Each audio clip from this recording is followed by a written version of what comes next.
రీతిలో బోధిస్తాం.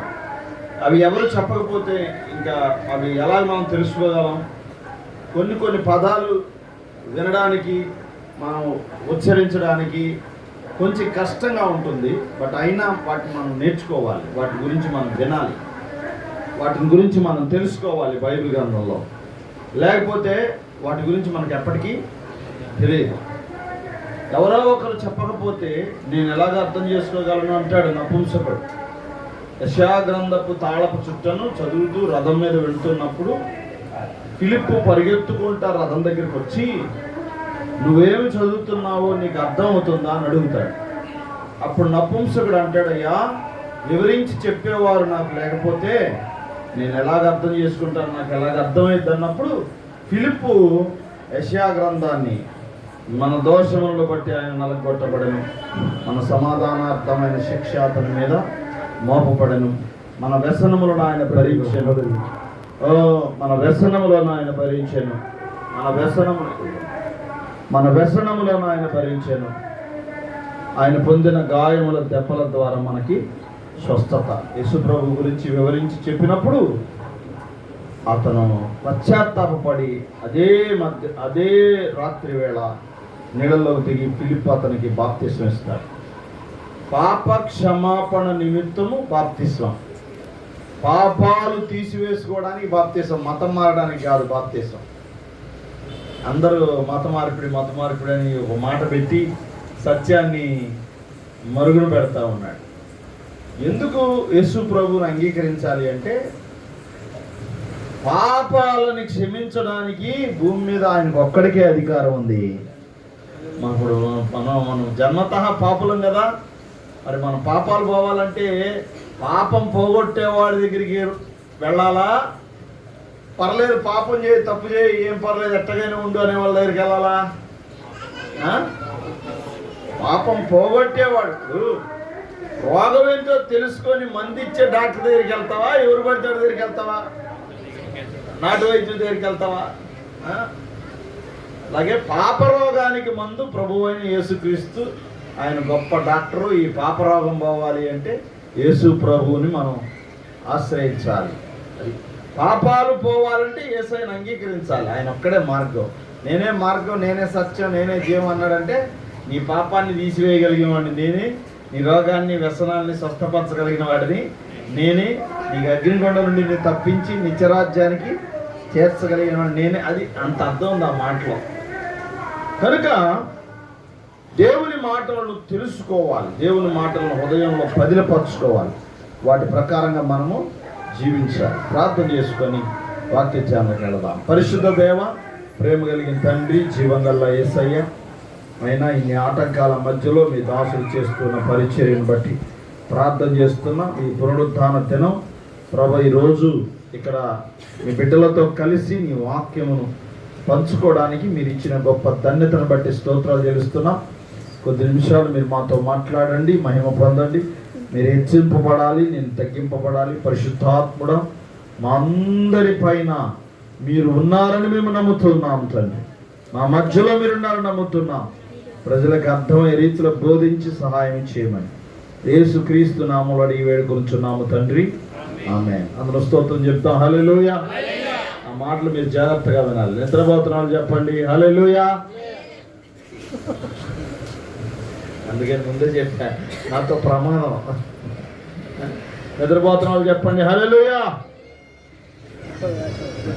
అంటే హల్లెలూయా అనే మాట వినపడిందిలే సిస్టర్ గారికి, అందుకనే హల్లెలూయా చెప్పింది. స్తోత్రం అందరం చెప్తాం. స్తోత్రం కలిగింది కాక ప్రభువుకి. రెండు చేతులు పైకెత్తండి, స్తోత్రం చెప్పండి హల్లెలూయా.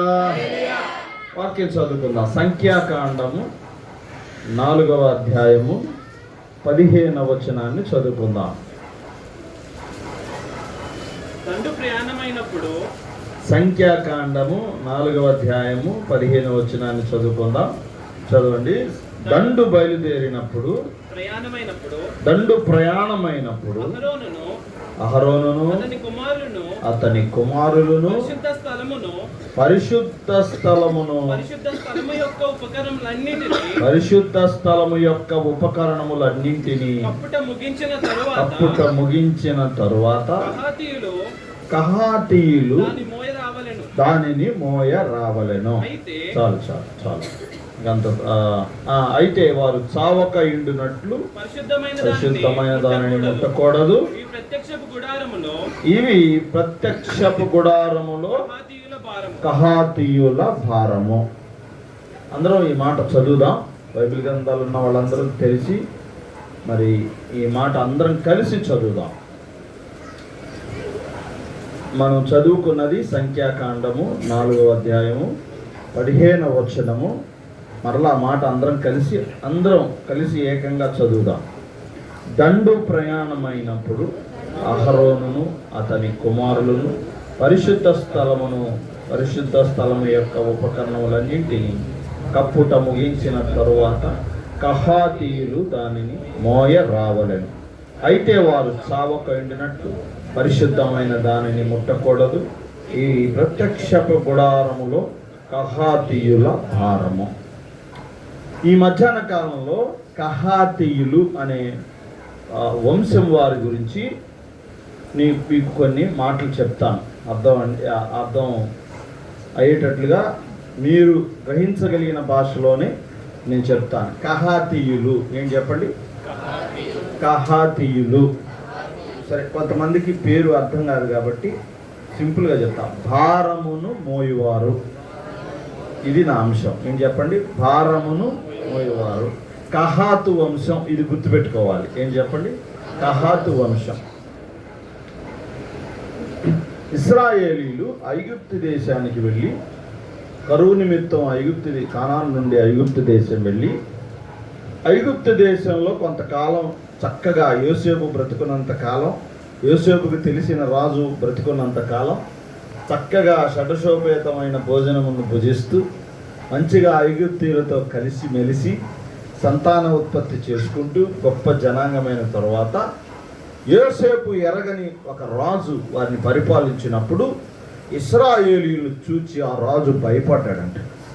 వీరు లెక్కకు బహుమందిగా ఉన్నారు, రేపు ఒకవేళ యుద్ధం వస్తే శత్రువుతో కలిసి మనల్ని కొట్టి చంపేస్తారు, మన మీద యుద్ధం చేసి మన దేశాన్ని స్వాధీనపరుచుకుంటారు, కనుక వీళ్ళని కష్టపెట్టడం ప్రారంభిద్దాం, వీరికున్న ఫెసిలిటీస్ అన్నీ తీసేద్దాం, వీరికున్న అవకాశాలన్నీ తగ్గించేద్దాం, వీళ్ళకి కట్టుకోవడానికి సరైన బట్ట ఇవ్వద్దు, తినడానికి సరైన తిండి పెట్టవద్దు, మరి తాగడానికి సరైన నీళ్లు ఇవ్వద్దు, ఎప్పుడు వెట్టి చాకిరీ చేపిద్దాం ఇది చేత అని చెప్పి దాదాపుగా 400 సంవత్సరాలు భయంకరమైన బానిస బ్రతుకుల్లోనికి వారిని నెట్టేశారు. 400 సంవత్సరాలు బానిసత్వంలో మగ్గారు కదా.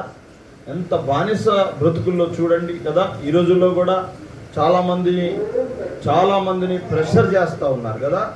మీరు ట్రాక్స్ పంచడానికి వీల్లేదు, వాక్యమును ప్రకటన చేయడానికి వీల్లేదు. ఏమైంది? రాజ్యాంగం స్వతంత్రం అందరికీ హక్కు అనుగ్రహించింది కదా. 18 సంవత్సరాల నుండి ఏ వ్యక్తి అయినా తనకిష్టం వచ్చిన మతాన్ని, తనకిష్టం వచ్చిన అభిప్రాయాలను స్వీకరించవచ్చు, తనకిష్టం వచ్చిన ఇతరులకు ఇబ్బంది కలిగించకుండా తనకిష్టం వచ్చిన విధానంలో తన హక్కుని తాను తెలియపరచుకోవచ్చు అని చెప్పారుగా. ఎందుకు? మేము నిన్న ట్రైన్లో వస్తూ ఉన్నాం, ఒక వ్యక్తి మాకు పరిచయం అయ్యాడు. ఒక వ్యక్తి పరిచయం అయ్యి మాట్లాడుతూ నేను మాట అన్నా, ట్రాక్స్ పంచుతుంటే కేసులు పెట్టి జైల్లో వేస్తున్నారు, 13 రాష్ట్రాల్లో ఈ బిల్లు ఉంది అని అంటే పక్కన ఒక హిందూ సహోదరుడు కూర్చొని ఉన్నాడు. ఆయన అంటున్నాడు, ట్రాక్స్ పంచకూడదు, మత ప్రచారం చేయకూడదు. నువ్వెవరు చెప్పడానికి? అది నీకు ఇష్టమైతే ట్రాక్ తీసుకో, లేకపోతే తప్పుకొని వెళ్ళిపో. మా ఇంటి ముందు ఏ ప్రచారం చేయొద్దని చెప్పు, తప్పులేదు, మాకు డిస్టర్బెన్స్గా ఉంటుందన్ను దాటి వాళ్ళు వెళ్ళిపోతారు. అలా కాకుండా బానిస భావజాలం, వీరిని అణిచివేయాలి, వీరిని కొడితే వీరికి అటువంటి కరపత్రాలు పంచరు. ఐగుప్తు రాజు వంటి మనస్తత్వం. అమ్మో వీళ్ళు పెరిగిపోతూ ఉన్నారు, వీళ్ళు పెరిగితే ఏదో ఒక రోజు మనకు అడ్డుగా తయారవుతారు. వీళ్ళు పెరిగితే ఏదో ఒక రోజు మనల్ని డామినేట్ చేసేస్తారు, మన మీద పరిపాలన చేస్తారు. బానిస అన్నవాడు బానిసలాగే బ్రతకాలి. రకరకాల పూర్వం ఎలాగున్నారో ఇప్పుడు కూడా అలాగే ఉండాలి. మా మోచేతి నీళ్లు తాగాలి, మేము చెప్పిందే చేయాలి. ఎందుకు చేయాలి? ఎవరిష్టం వారిది. అసలు మరి దేవుడు లేడని ప్రచారం చేసేవాడు సంగతి ఏంటి? ఏదో ఒక దేవుడిని నమ్మి, సత్యాన్ని నమ్మి, యేసు ప్రభువు నమ్మి ప్రచారం చేస్తున్న వాళ్ళకంటే అసలు దేవుడు లేడని చెప్పేవాడి మీద నువ్వు ఇంకా ఎక్కువ ఫైట్ చేయాలి. అరే మా దేవుళ్ళు ఉన్నారు, ఇదిగో రుజువు చేస్తామేమని వాళ్ళతో ఫైట్ చేయాలి. మాతో ఫైట్ చేస్తే ఏమొస్తుంది? నీకేం రాదు. కానీ ఎవరికి ఇక్కడ బానిసలు కాదు. ఎవరి సువార్తను వారు ప్రకటించుకునే హక్కు ప్రభుత్వం వారు మనం ప్రకటించారు. యేసుక్రీస్తు శిలువ మరణము పునరుద్ధానం వల్ల ఆ స్వతంత్రం దేవుడు మనకు అనుగ్రహించాడు. చప్పలు కొట్టి ప్రభునామాన్ని మహిమపరుద్దాం. హల్లెలూయా, హల్లెలూయా, హల్లెలూయా. ఈ రోజుల్లో కూడా కుటుంబాల్లో కొంతమందిని బానిసలాగా చూస్తారు కదా. కోడల్ని బానిసలాగా చూసే అత్తలు, భార్యని స్లేవ్ లాగా బానిసలాగా చూసే భర్తలు. నేను నిన్ను వీడు భర్త ఏమంటాడంటే ఏ స్థితిలోకి లేకపోతే నేను నీకు లైఫ్ ఇచ్చా అంటాడు. బైబిల్ చెప్తుంది వైఫే లైఫ్ అంట. గుణవతి అయిన భార్య ఏడు బ్రదర్ ఆమెను అంటున్నాడు. పెళ్ళైందా? అవలేదు, మంచి భార్య దొరికింది పోనీకి, యేసు రక్తం ఇచ్చాను. హల్లెలూయా. గుణవతి అయిన భార్య దొరుకుట అరుదు, అట్టిది ముత్యముల కంటే శ్రేష్టమైనది, అమూల్యమైనది. అమూల్యమైన భార్యను ఎలా చూసుకోవాలి? నువ్వు భార్యను కొడుతున్నావు, భార్యను తిడుతున్నావు, భార్య మీద అనుమానం వ్యక్తం చేస్తా ఉన్నావు, అనుమానంతో నీ జీవితాన్ని పాడు చేసుకుంటా ఉన్నావు కదా. ఎప్పుడు కొంతమంది చూడండి, ఎప్పుడు భార్యని సస్పెక్ట్ చేస్తూ ఉంటాడు. ఎక్కడికి వెళ్ళింది, ఏం చేస్తుంది, ఫోన్లో ఎవరితో మాట్లాడుతుంది, వాళ్ళ అమ్మోళ్ళతో ఎక్కువగా మాట్లాడుతుందా, ఇట్లా సస్పెక్ట్ చేస్తూ ఉంటారు. ఏముంటాయండి, వారు గృహిణులు, ఇంట్లో ఉండేవారు, భర్త పిల్లల యోగక్షేమాలు చూసేవారు, కల్లా కపటం లేనివారు, ప్రేమతత్వం కలిగిన వారు, కుటుంబం కోసం పాటుపడేవాళ్ళు, ఏ లాభము స్వార్థము ఆశించకుండా బ్రతికేవారు. వారి దగ్గర ఏముంటే చెప్పండి? తప్పు చేయాలనుకున్న వ్యక్తులు ఎలాగైనా తప్పు చేస్తారు, కానీ యథార్థంగా ఉండాలని నిర్ణయించుకున్న సహోదరులు సహోదరీలు ఎన్నటికీ దైవాజ్ఞను మీరి తప్పు చేయరు. ప్రియ దేవుని బిడ్డలారా, నమ్మిన వాళ్ళు చప్పలు కొట్టి ప్రభు నామాన్ని మహించారు. So don't treat your wife as a slave. నీ భార్యను నీకు బానిసగా చూడొద్దు. నీ భార్య నీలో సగభాగం. దేవుడు నీకు ఇచ్చిన భార్య, ప్రేమించి అనుగ్రహించిన భార్య. భార్య దొరికిన వానికి మేలు దొరికిన రాస్తాడు. కనుక don't treat wife as a slave. ముఖ్యమైన విషయాలు నీ భార్యకు చెప్పు, నీ భార్యతో పంచుకో, ఆమె సలహా కూడా తీసుకో, ఆమె మాట కూడా పాటించు. ఇద్దరు ఏది మంచో ఆలోచించుకొని సాగిపోతే జోడెడ్ల ప్రయాణం, ఒక ఎడ్డు కాలు వెనక్కేసినా ప్రయాణం సరిగా సాగదు. కనుక భార్య భర్తకి ఎంత ఇంపార్టెన్సీ ఉందో కుటుంబంలో భార్య కూడా అంతే ప్రాముఖ్యత. భార్య బానిస కాదు, సర్వ హక్కుదారురాలు, నీతో సమానమైన స్థితి కలిగిన వ్యక్తి. అయితే కొంచెం పర్సంటేజ్ భర్తకే అధికారం ఉంటుంది, ఎందుకంటే దేవుడు అది పెట్టాడు. తల, భర్త అంటే తల, భార్య అంటే మొండెం. ఈ రెండు కనెక్ట్ అయితేనే కుటుంబ వ్యవస్థ చక్కగా పనిచేస్తూ ఉంది కదా. కొంతమంది అంటూ ఉన్నారు, పెళ్ళయింది, ఒక పాప పుట్టింది, రైల్వే గార్డుగా చేస్తాడు సహోదరుడు. ఆ సహోదరి ఫోన్ చేసి చెప్తుంది, అన్నయ్య సంవత్సరం అయింది మేము పెళ్లి చేసుకుని, ఒక పాప పుట్టింది, ఇప్పుడు నన్ను వదిలిపెడతానంటున్నాడు, నాకు విడాకులు ఇస్తానంటున్నాడు. నాకు ఎందుకంటే నువ్వు నల్లగా ఉన్నావు, అందుకని నేను నీకు విడాకులు ఇస్తానంటున్నాడు. అంటే అంత దౌర్భాగ్యమైన బానిస భావజాలం చూడండి. నేను చెప్పింది చేయాలి, మేము విడాకులు ఇవ్వమంటే ఇవ్వాలి. ఆడవాళ్ళని ఎలాగో చూస్తున్నారో కుటుంబాల్లో బానిసల్లాగా చూసే కోడళ్ళు, అత్తమామలకు అన్నం పెట్టిన కోడళ్ళు, ఎప్పుడు జగడాలు ఆడుకునే వదినా మరదళ్ళు, కుటుంబాల్లోనే ఉంది బానిసత్వం, ఎక్కడో లేదు కదా. ఒకరు ఎదుగుతుంటే ఓర్వలేని భయంకరమైన స్వభావాలు కుటుంబాల్లో కనబడతా ఉన్నాయి. ప్రియ దేవుని బిడ్డలారా, తమ్ముడు ముందు ఇల్లు కట్టుకున్నాడంటే అన్న అయిపోయాడే, మల్లగుల్లాలు పడిపోతూ ఉంటాడు, ఇంకా నిలబడలేడు, కూర్చోలేడు. అమ్మ వాడు ఇల్లు కట్టాడు, అమ్మ వాడు ఇల్లు కట్టాడు, నేనే కట్టుకోవాలి, ముందు నేనే కట్టుకోవాలి, నేను పెద్దోడిని. దేవుడు ఎవరిని ఎప్పుడు ఎలా ఆశీర్వదిస్తాడో తెలియదు. వయస్సుకి సంతతికి జ్ఞానానికి అసలు సంబంధమే లేనే లేదు. ఎవరు కష్టపడితే దేవుడు వారిని ఆశీర్వదిస్తాడు. గుర్తుపెట్టుకో, నీ కష్టార్జితమును బట్టి దేవుడు నిన్ను వృద్ధిలోనికి తీసుకొచ్చును గాక.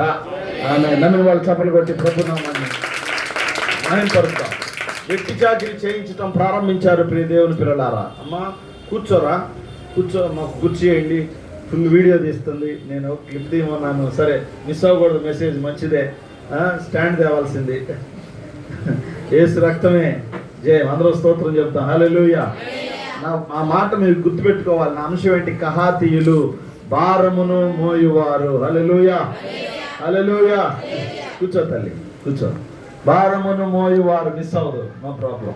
భారమును మోయువారు కహాతీయులు, నా మాట గుర్తుపెట్టుకోవాలి. అలాగా 400 సంవత్సరాలు కీరు ఎర్రమట్టిని పిసికిచ్చి కీరు తయారు చేసి ఇటుకలు, పెద్ద పెద్ద ఇటుక వంటి రాళ్ళు, పెద్ద రాళ్ళు పెట్టి గొప్ప గొప్ప నగరాలను ఈజిప్టీయులు, ఇశ్రాయేలీయుల ద్వారా 400 సంవత్సరాలు కట్టించుకున్నారు. ఓ దేవునికి ప్రార్థన చేశారు, మొరపెట్టాడు, దేవుడు ఆలకించలేదు. 400 సంవత్సరాల తర్వాత దేవుడు ప్రార్థన ఆలకించాడు. మీరు గుర్తుపెట్టుకోవాలి, మనకున్న కష్టాలను బట్టి మనం ప్రార్థన చేస్తూ ఉంటాం. ఈ మాట వినాలి. మనకున్న శ్రమలను బట్టి మనం ప్రార్థన చేస్తూ ఉంటాం. జవాబు రాదు ప్రభు దగ్గర నుంచి. సమయం పూర్తి ఉండే జవాబు రాదు, గుర్తుపెట్టుకోవాలి. 400 సంవత్సరాలు పూర్తయిన తర్వాతే జవాబు వచ్చింది. మనం ప్రార్థన చేస్తూ ఉంటాం, జవాబు రాదు. సమయం పూర్తి అవ్వాలి, నీ కష్టకాలం పూర్తి అవ్వాలి, నీ శ్రమకాలం పూర్తి అవ్వాలి. దేవుడు నీవు వెళ్ళమని చెప్పిన దారిలో ఉన్న ఆటంకాలన్నిటినీ నువ్వు దాటుకుంటూ విశ్వాసంతో ముందుకు సాగిపోతూ ఉండగా అనుకోని గడియలో తన సమయం ప్రకారంగా దేవుడు నీ జీవితంలో అద్భుతాన్ని చేస్తాడు, కార్యాన్ని జరిగిస్తాడు. చెప్పబడి ప్రభునామాన్ని మహిమపరుస్తాం దేవుని బిడ్డలారా. హల్లెలూయా. ఒక గొప్ప మాట చెప్తాను. నేను ఎప్పుడు ఒక సహోదరు నాకు ఫోన్ చేస్తారు, శ్రీకాంతి సిస్టర్ అని, వారు పూణేలో ఉంటాడు, brother software engineer, Anoop brother. వారు వివాహం 7-8 సంవత్సరాలు అవుతుంది, ఎగ్జాక్ట్గా తెలియదు. పిల్లల కోసం చాలా ప్రయత్నం చేశారు, ఎంతోమంది వైద్యులను సంప్రదించారు, రకరకాల ట్రీట్మెంట్స్ కోసం వెళ్ళారు, అయినా ఫలితం కలగలేదు. ఒకరోజు నాకు ఫోన్ చేసి, చాలా బాధతో ఫోన్ చేసి, ప్రార్థన చేయండి అన్నయ్య అంది. ప్రార్థన చేస్తే ఆ సహోదరు ఒక మాట చెప్తా ఉంది, అన్నయ్య మేము ఎంతోమంది డాక్టర్ని కలిసాము, ఇప్పుడు ఇంకా డాక్టర్ల మీద మేము ఆధారపడలేదు, దేవుడే కార్యం చేయాలి, ప్రార్థన చేయండి. చాలా కాలం ప్రార్థన చేశాం. ఒక 5 డే ఫోన్ చేసి అమ్మాయి ఏమని చెప్పిందంట, అన్నయ్య నేను కన్సీవ్ అయ్యాను, దేవుడు నన్ను దర్శించాడు అని అంది. హల్లెలూయా. అన్నీ చెప్తా. హల్లెలూయా. 8 సంవత్సరాల తర్వాత దర్శించి పాప పుట్టింది. పాపకి ఇప్పుడు 6వ నెల. మొన్ననే అన్నప్రాసం చేశాం, పూణే వెళ్ళిపోయారు, పూణేలో ఉంది. 2 రోజుల క్రితం ఫోన్ చేసింది, అన్నయ్య మా పాపకు బాగోలేదు, ప్రార్థన చేయండి అని. వెయిట్ చేయి, దేవుడు సమాధానం ఇచ్చేంత వరకు ఎదురు చూడు. ఖచ్చితంగా నీ కష్టం వృధాగా పోదు, నీ శ్రమ వృధాగా పోదు, నువ్వు నాటిన విత్తనం వృధాగా పోదు. ప్రార్థన ద్వారా దేవుడు దానికి నీరు పెడతా ఉంటాడు, ఫలింపునిస్తూ ఉంటాడు. ప్రియ దేవుని బిడ్డలారా, ఎందుకు దుఃఖపడతావు? దేవుడు సమాధానం ఇవ్వట్లేదని, దేవుడు చూడట్లేదని, దేవుడు నా శ్రమను పట్టించుకోవట్లేదని, నా మనోవేదన దేవునికి తెలియట్లేదని, నా దుఃఖము, నా అనారోగ్యము, నా కుటుంబ పరిస్థితులు, నా ఆర్థిక ఇబ్బందులు, నా యొక్క కుటుంబంలో నేను అనుభవిస్తున్న శ్రమ దేవుడు చూడటం లేదని, దేవుడు చూచి చూడనట్టుగా ఉన్నాడని, దేవుడు విని ఉన్నట్టుగా ఉన్నాడని అనుకోవాకు. 400 సంవత్సరాలు పూర్తయిన తర్వాత దేవుడు వారికి ఆ జవాబు ఇచ్చినట్లుగా నీ శ్రమకాలం పూర్తయిన వెంటనే దేవుడు నీకు జవాబిస్తాడు. శ్రమలో ఆయన నీకు తోడై ఉండడా? మరి శ్రమలు పడుతున్నాను కదా ఏంటి అనే ప్రశ్న నీలో మొదలవచ్చు. గుర్తుపెట్టుకోవాలి, నీవు శ్రమలో ఉన్నప్పుడు, మనము శ్రమలో ఉన్నప్పుడు శ్రమను తట్టుకొని నిలబడే శక్తిని దేవుడు మనకి అనుగ్రహిస్తాడు. అందుకనే ప్రార్థన చాలా అవసరం. 70-80 సంవత్సరాల జీవితంలో నీకు అన్ని ఫస్ట్ సంవత్సరం అన్ని జరిగిపోవాలంటే ఎట్లా కుదిరిద్ది? You should wait. ఒక శిశువు బయటికి రావాలంటే గర్భంలో నుంచి 12 మాసాలు వెయిట్ చేయాలి, 10 మాసాలు ఎదురు చూడాలి. దేవుని కార్యాలు కూడా అంతే ఉన్నాయి. నిరీక్షించండి ప్రియ దేవుని బిడ్డలారా. బైబిల్ గ్రంథం గొప్ప మాట చెప్తుంది, యెహోవా కొరకు ఎదురు చూచు వారు నూతన బలమును పొందుదురు, పక్షిరాజు వలె వారు రెక్కలు ధరించి పైకి ఎగురుతారంట. హల్లెలూయా, హల్లెలూయా. పక్షిరాజు గద్దను ఉద్దేశించి ఆ మాట చెప్పాడు. పక్షిరాజు తన ఆయుర్దాయం 22 సంవత్సరాలంట సుమారుగా ఉంటుంది. 22 సంవత్సరాల తర్వాత గద్ద ముసలిదైపోతుంది, నడవలేని స్థితిలోకి వెళ్ళిపోతుంది, కాళ్ళన్నీ బాగా ముదిరిపోతాయి అన్నమాట, ముక్కు పెరిగిపోతుంది, నడవలేని స్థితి, బరువు పెరిగిపోతుంది. గద్ద శరీర అవయవాలు దానికి సహకరించావు. ఇప్పుడు ఏం చేస్తాడంటే గద్ద 6 మాసాలు చాటుకు వెళ్ళిపోతుందంట. 6 మాసాలు కొండ చర్యల్లోకి వెళ్ళిపోయి తన ముక్కును కొండరాయికి ఇట్లా రాసుకొని తన ఈకలు ఇట్లా కొట్టుకుంటూ శరీరం అంతా ఈకలు ఊడిపోయేలాగా చేసుకుంటుందంట. తన కాలికి చర్మం ఊడిపోయేటట్లుగా చేసుకుంటుంది. ప్రతిరోజు భయంకరమైన శ్రమ అనుభవిస్తుంది. శ్రమ అనుభవించే శక్తిని దేవుడు దానికి ఇస్తాడంట. ప్రియ దేవుని బిడ్డలారా, ఒక గొప్ప మాట చెప్పమంటారా? శ్రమ అనుభవించే శక్తి ఆమె పొందుకున్న తర్వాత, గద్ద పక్షిరాజు పొందుకున్న తర్వాత ఏమైందంటే కొత్త ఈకలు రావటం ప్రారంభమవుతాయంట. పాత చర్మం అంతా ఊడిపోయి, ఆ పాత చర్మం అంతా ఒడిలిపోయిన శరీరం చర్మం ఊడిపోయి కాళ్ళల్లో కొత్త చర్మం ఉద్భవిస్తా ఉందంట. కాళ్ళల్లో నూతన బలం వస్తా ఉందంట. 6 మాసాల తర్వాత కొత్త ఈకలతో కొత్త చర్మంతో పైకి ఎగురుతూ అంతకు ముందు ఎంత ఎత్తులో ఎగిరిందో అంతకంటే పైకి ఎగిరి మేఘములు దాటి ఎగురుతుందంట పక్షిరాజు. యెహోవా కోసం అలాగ ఎదురు చూడాలి. ప్రభువా, నీ శరీరం కృషించిపోతా ఉన్నా, మన పరిస్థితులు మనకు అనుకూలంగా లేకపోయినా, మన ఆర్థిక వ్యవస్థ మనకు అనుకూలంగా లేకపోయినా, ఏ పని చేసినా కలిసి రావట్లేదనే భావన మనము కలిగి ఉన్నా, దేవుడు ఏదో చేస్తాడని పక్షిరాజు వలె విశ్వాసం ఉంచాలి. శరీరం ఒడిలిపోతా ఉన్నా, సహకరించకపోయినా, పరిస్థితులు మనకు సహకరించకపోయినా, దేవుడు ఏదో ఒక కార్యాన్ని మనకు చేస్తాడని విశ్వాసం ఉంచితే ఖచ్చితంగా నూతన శక్తిని దేవుడు మనకు అనుగ్రహిస్తాడు. చప్పట్లు కొట్టి ప్రభు నామాన్ని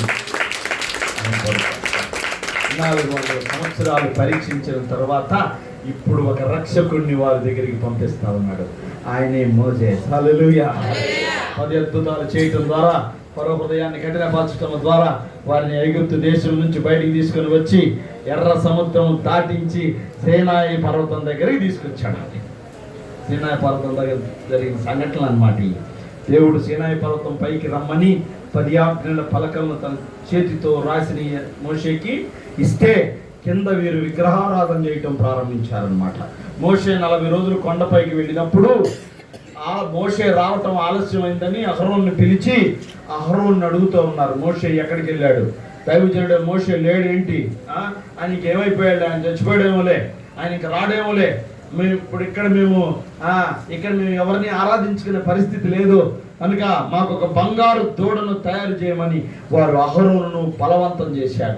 అహరోను చంపేస్తాడని భయపడి మీ దగ్గర ఉన్న బంగారం అంతా ఇవ్వమని చెప్పి అహరోను బంగారముతో ఒక దూడను తయారు చేసినప్పుడు ఆ దూడను మధ్యలో నిలబెట్టి అందరూ వాయిద్యాలతో దానిని మహిమపరచడం ప్రారంభించారు కదా. చేతి పనులేగా దేవత విగ్రహములు చేసినవియేగా బంగారు బొమ్మలు, వెండివి అయినా బంగారువి అయినా రాతివి అయినా రతనాలవి అయినా మన ప్రభువైన యేసయ్య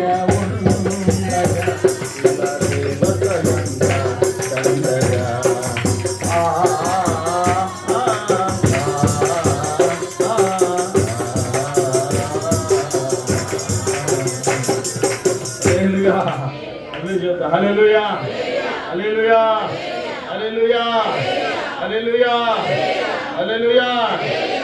ఐగుప్తు దేశంలో వారి నీటిని రక్తంగా మార్చి వారి మీదకి కప్పలు పంపించి వారి మీదకి పేళ్లు పంపించి కూర్చోబడతారు. పనుల మధ్యలో పాడుతూ ఉంటా. వారి మీద కప్పలు పంపించి వారి మీదకి పేళ్లు పంపించి వారి మీదకి ధూళ్ళు పంపించి వారి మీదకి రకరకాల మిడతలను పంపించి వారి పంటను నాశనం చేసి వారిని కష్టపెట్టి దేవుని బిడ్డలను బయటికి రప్పిస్తే ఇప్పుడు వాళ్ళు ఎవరిని పూజిస్తున్నారు? బంగారపు దూడను చేసుకుని దాన్ని పూజిస్తారు. ఇశ్రాయేలు బంగారపు దూడని పూజిస్తూ ఉన్నారు. దేవునికి నచ్చనిది విగ్రహారాధన. రాయితో, చెక్కతో, వెండితో, బంగారముతో చేయబడిన విగ్రహాలను ఆరాధించడం సజీవుడైన యేసయ్యకి ఎంత మాత్రం ఇష్టం ఉండదు. ఎందుకంటే నాకు చెందవలసిన మహిమను నేను విగ్రహాలకు చెందనిచ్చు దేవుడను కాను అని అంటున్నాడు దేవుడు. అటువంటి విగ్రహార్పితమైన విధానాలను యూదులు ఇశ్రాయేలీలు ఆచరిస్తే మోషేకి కోపం వచ్చి 2 పలకలను ఎత్తి కింద కొట్టేస్తాడు. దేవుని బిడ్డలను ద్రోహులారాన్ని పిలిచి అందరూ నా పక్షాన అందరూ ఒక వైపు రమ్మని చెప్తే దేవుడి పక్షాన లేని వాడందరికీ తెగులు వచ్చి అగ్ని వచ్చి వారందరినీ కాల్చివేసింది. తెగులు వచ్చి దేవుని దూత వచ్చి వారందరినీ సంహరించి వేసింది ప్రియ దేవుని పిల్లరా కదా. అలాగా మరలా రెండోసారి పైకి వెళ్ళి మరలా ఆయన చేతితో రాయబడిన పలకలు తీసుకెళ్తారు. తయారు చేసిన పలకలు తీసుకెళ్ళి మరలా దేవుని చేతి వ్రాతను రాయించుకొని తిరిగి తీసుకొస్తాడు. తీసుకొచ్చిన తర్వాత దేవుడు అప్పుడు ప్రత్యక్ష గుడారం అనే దర్శనాన్ని మోషేకి దేవుడు తెలియపరుస్తాడు. అందరూ స్తోత్రం చేద్దాం. హల్లెలూయా, హల్లెలూయా. అయ్యా, మరి పలకలు ఎండిపోతున్నాయి, ఎండకి వానకు తడిచిపోతున్నాయి, ఏం చేయాలన్నప్పుడు దేవుడు మాతో కూడా నీవు నివాసం చేయాలన్నప్పుడు దేవుడు మోషేని కొండపైకి పిలిచి ప్రత్యక్ష గుడారం లెక్కలు ఇస్తాడు. ఇలాగ కట్టలతో మన గుడారాలతో, అదేంటి పట్టాతో, టెంట్స్తో, డేరాలతో, డేరా క్లాత్తో గుడారాన్ని తయారు చేస్తాడు. తయారు చేసి ఇప్పుడు ప్రత్యక్ష గుడారం అనే కాన్సెప్ట్ని యేసయ్య ప్రభు వారికి తెలియపరుస్తాడు. ఒక బాక్సు, ఆ బాక్సు మీద కరుణాపీఠం, ఆ కరుణాపీఠం మీద దేవుని దూతలు దాన్ని కాస్తూ ఉన్నట్టుగా ఇప్పుడు ఆ కరుణాపీఠం, ఆ ప్రత్యక్ష గుడారం లోపల ఒకటి రెండు ఆ ప్రజాజ్ఞల పలకలు, 2 పలకలు, రెండవది మన్నా గల పాత్ర, మూడవది చిగురించిన అహరోను చేతికర్ర. ఈ కర్రను పెట్టి మందసాన్ని పెట్టి ఇది దేవుని మందసము, ఈ మందసము మీతో ఉంటే దేవుడు మీతో ఉన్నట్లే అని చెప్తూ ఇప్పుడు కొన్ని బాధ్యతలు పెట్టాడు వాళ్ళకి. గెర్షోనీయులు పలానా పని చేయాలి. 4 లేవి గోత్రంలో 4 గుంపులు ఉన్నారు. గెర్షోనీయులు, అరారీయులు, అనాతీయులు, మెరారీయులు, అరోనీయులు, కహాతీయులు. గెర్షోనీయులు, మెరారీయులు, అరోనీయులు, కహాతీయులు 4 వంశాలు ఉన్నారు. పలానాడు పలానా పని చేయాలి. ఒక చేపలు మడతేయాలి. అహరోను వంశస్థులు వచ్చి, అహరోన్ అంటే యాజకుని కుమారులు వచ్చి మొత్తం అంతా ఆ ప్రత్యక్ష గుడారంలో ఉన్న గంగాళము, పనిముట్లు, సామాగ్రి, ఆ కరుణాపీఠము, ఆ యొక్క మందసము చుట్టూ ఉన్న సువర్ణ దీపార్తి, ఆ లోపల ఉన్న పరికరాలను తెచ్చి మీరు ప్రత్యక్ష గుడారాన్ని కదిలించేటప్పుడు, మీరు ప్రయాణమై సాగిపోయేటప్పుడు ప్రత్యక్ష గుడారం మీ ముందు నడవాలి. అప్పుడే దేవుడు మీకు ముందుగా నడుస్తున్నట్లు. కనుక పనులు ఏ పని చేయవలసిన వారు ఆయా పనిని చెయ్యాలి. ఏ పని చేయవలసిన వారు ఆయా పనిని చెయ్యాలి. అప్పుడు అహరోను కుమారులు వచ్చి ఇవన్నీ సర్దితే వాటిని మోయటానికి కహాతీయులు రావాలి. మోసే వాళ్ళని అన్నాను చూసారా, వాళ్ళే ఒక బ్లూ పరదాన్ని తీసుకొచ్చి దానిలో ఈ పరికరాలన్నీ పెట్టి దాన్ని మూటగట్టి దాన్ని అక్కడ పెడితే, యాజకుల కుమారు అంటే పాస్టర్ల పిల్లలు పెడితే ఇప్పుడు పరిచర్య చేసేవారు కహాతీ వంశం వారు వచ్చి వాటన్నిటినీ పల్లకీలాగా కట్టి తాళ్ళు కర్రలు పెట్టి ఆ కర్రల్ని వీళ్ళు మొయ్యాలన్నమాట. మొట్టమొదటి మాట చెప్తున్నాను, కహాతీయులు అంటే పరిశుద్ధమైన వాటిని మాత్రమే మోసేవారు. ఏం చెప్పండి? పరిశుద్ధమైన వాటిని మాత్రమే మోసేవారు కహాతీయులు. గుర్తుపెట్టుకోవాలి, పరిశుద్ధమైన వాటిని మోయాలంట. ఏవి పరిశుద్ధమైనవి? మందసము పరిశుద్ధమైనది, సువర్ణ దీపార్తి పరిశుద్ధమైనది, గంగాళము పరిశుద్ధమైనది, మరి లోపల ఉన్న మన్నాగల పాత్ర పరిశుద్ధమైనది. దేవుడు చెప్పాడు కదా, అరణ్యంలో ప్రవేశించిన రోజే దేవుడు పరలోకం నుండి దేవుడు మన్నాని వారి కోసం కురిపించాడు. గుర్తుగా ఆ మన్నాని దాచిపెట్టాడు, పాత్రలో పెట్టి ప్రత్యక్ష గుడారంలో పెట్టారు, దాన్ని మందసంలో పెట్టారు. దాన్ని చిగురించిన అహరోను చేతి కర్ర. అనేక మంది ఇశ్రాయేలీయులు 12 గోత్రాల వారిని నాయకత్వాన్ని ఎన్నుకునేటప్పుడు అందరినీ ఒక చిన్న కర్రలు తీసుకొని రమ్మంటాడు మోషే. అన్నిటినీ ఒక దాంట్లో చుట్టి ఒక బాక్స్లో పెట్టినప్పుడు తెల్లవారే కల్లా ఎవరు నాయకత్వం చేయాలో నిర్ణయించేది ఎట్లా అంటే, ఈ కర్ర ఏ కర్ర అయితే చిగురించిద్దో ఆ చిగురించిన కర్ర వంశం వారు నాయకత్వం చేయాలి. అది దేవుడు పెట్టిన గుర్తు. తెల్లవారి సరిగ్గా చూస్తే అహరోను చేతి కర్ర చిగురించింది. అప్పుడు లేవి వంశీయులు యాజకత్వం చేయాలి. అహరోను సంతతి వారు యాజకత్వం చేయాలి. ప్రియ దేవుని బిడ్డలారా, యాజకత్వం చేసే హక్కు ఒక లేవీయులకు మాత్రమే ఇచ్చాడు పాత నిబంధనలో. ఇప్పుడు ఆ నియమమే లేదు, ఎవరైనా చేయొచ్చు. దేవుడు పిలిస్తే జాతి భేదం లేదు, కుల భేదం లేదు, మత భేదం లేదు, భాషా భేదం లేదు, ప్రాంతీయ భేదం లేదు, హిందూ లేదు, ముస్లిం లేదు, సిక్ లేదు, క్రిస్టియన్ లేదు, జైన్ లేదు, ఇంకా ఏదైనా మతం ఉంటే సూడో మతాలు ఎవరైనా లేవు. అస్సలు దేవుణ్ణి నమ్మని వాడు కూడా ప్రభు అయిన యేసుక్రీస్తు నమ్మి ప్రభు ప్రకారంగా సువార్తను ప్రకటన చేయొచ్చు. బైబిల్ ప్రకారంగా జాతి భేదం, కుల భేదం, మత భేదం లేదు. యేసయ్యకి, యేసుక్రీస్తు అందరికీ ప్రభు. హల్లెలూయా, హల్లెలూయా, హల్లెలూయా. అందరూ స్తోత్రం చేద్దాం. హల్లెలూయా, హల్లెలూయా. సువార్త చాలా డౌన్కి వెళ్ళిపోయింది. భక్తుల బడుగు జంగాల, ఎస్టీ, ఎరుకల, యానాద, మాల, మాదిగ, కమ్మ, రెడ్డి, కాపు అన్ని కులాల్లోకి సువార్త వెళ్ళిపోయింది. పాస్టర్కి కులం లేదు, ఎవరైనా దేవుని సేవ చేయవచ్చు. దేవుడు అట్టి ధన్యతను అనుగ్రహించాడు. ప్రియ దేవుని బిడ్డలారా, మన లంబాడి సహోదరులు చూడండి, జిప్సీ అనే సంస్థలు, వారు కూడా రెవరెండ్లు, బిషప్లు, మన ఎరుకల వారు సువార్తపురం ఇప్పుడు దేనిగా మారిపోయింది? సువార్తపురం కాదు. నా యేసయ్యకు కులం లేదు, నా యేసయ్యకు మతం లేదు. వచ్చి తండ్రి నన్ను కాపాడు, నా పాపాలను క్షమించు, నన్ను స్వస్థపరచు అంటే చాలు, నా యేసయ్య నీ దగ్గరకు వచ్చి కనబడతాడు, నిన్ను దర్శిస్తాడు, నిన్ను ముడతాడు, నిన్ను బాగు చేస్తాడు, నీ పాపం అంతటిని తొలగిస్తాడు. అది నేను నమ్ముకున్న యేసయ్య యొక్క గొప్పతనం. హల్లెలూయా. చప్పట్లు కొట్టి ప్రభునామాన్ని మహిమపరచు. హల్లెలూయా. పదవులు రావాలంటే కులం చూస్తున్నారు, సీట్ ఇవ్వాలంటే కులం చూస్తూ ఉన్నారు. వీడు మావోడా కాదా అని అంటున్నాడు. యేసయ్య దగ్గరికి వస్తే అలా చూడడం, వీడు మావోడా కాదా, ఈయన దీవించవచ్చా దీవించకూడదా అని లేదు ఆయనకి. ఆయన ఎవరినైనా ఆహ్వానిస్తాడు. కమ్, ప్రయాసపడి భారం మోసుకుంటున్న సమస్త జనులారా నా దగ్గర రండి, నేను మీకు విశ్రాంతిని కలుగజేస్తాను. అది మన యేసయ్య బయోడేట. కహాతీలు పరిశుద్ధమైన వాటిని మోస్తూ ఉన్నారట. సంఘములో దేవుని పిల్లలు పరిశుద్ధమైన వాటిని మాత్రమే మోయాలి. ఏది పరిశుద్ధమైన వారు చెప్పమంటారా? దైవ సేవకులు పరిశుద్ధమైన వారు. ఇప్పుడు వాయించే పరికరాలు పరిశుద్ధమైనవి, ఇప్పుడు మీరు పాడుతున్న పాటలు పరిశుద్ధమైనవి, మీరు చేస్తున్న ప్రార్థన పరిశుద్ధమైనది, మీరు చేస్తూ ఉన్న పరిచర్య పరిశుద్ధమైనది. మీ నోటి నుంచి వచ్చే తీయని మాటలు, మీ నోటి నుంచి వచ్చే దేవుని మాటలు పరిశుద్ధమైనవి. మనలో ఉన్న దైవ లక్షణాలు పరిశుద్ధమైనవి. వాటిని మాత్రమే మనము మొయ్యాలి. పరిచర్యను మొయ్యాలి, దేవుణ్ణి మొయ్యాలి, సువార్తను మొయ్యాలి, వాక్యాన్ని మొయ్యాలి, యాజకులను మొయ్యాలి, మన్నాను దేవుని వాక్యాన్ని మొయ్యాలి, దేవుని ఆజ్ఞలను మొయ్యాలి. వాటిని మనం తప్పకూడదు, గుర్తుపెట్టుకోవాలి. మందసాన్ని మొయ్యాలి. ప్రియ దేవుని బిడ్డ, హల్లెలూయా. చప్పట్లు కొట్టి ప్రభునామాన్ని మహిమపరుస్తాం. అది పరిశుద్ధమైనది. మందసాన్ని మోయాలి. Carry the tabernacle of God. Carry the tabernacle of God. మందసం అంటే ఎవరో కాదు, ప్రభు అయిన యేసుక్రీస్తే. పరలోకము నుండి దిగి వచ్చిన మందసము, పరమ మందసము ప్రభు అయిన యేసుక్రీస్తు. చప్పట్లు కొట్టి ప్రభునామాన్ని మహిమపరుస్తాం. హల్లెలూయా. Carry the Jesus. Carry the Jesus. యేసయ్యని మొయ్యాలి, యేసయ్యని మొయ్యాలి, యేసయ్యని మొయ్, యేసయ్యని మొయ్. అందరం చప్పట్లు కొట్టి ప్రభునామాన్ని మహిమపరుస్తాం. యేసయ్యని మొయ్, యేసయ్యని మొయ్, యేసయ్యని మొయ్యాలి. Carry the Jesus. Carry the Jesus. యేసయ్యని మొయ్యాలి, వాక్యాన్ని మొయ్యాలి. యేసయ్య సిలువను మోశాడు, యేసయ్య మన పాపభారాన్ని మోశాడు, యేసయ్య మన అతిక్రమాలను మోశాడు, యేసయ్య మనలో ఉన్న వ్యసనాలను మోశాడు, యేసయ్య మన చెడు తలంపులను మోశాడు, యేసయ్య మన చెడు ఆలోచన మోసాడు.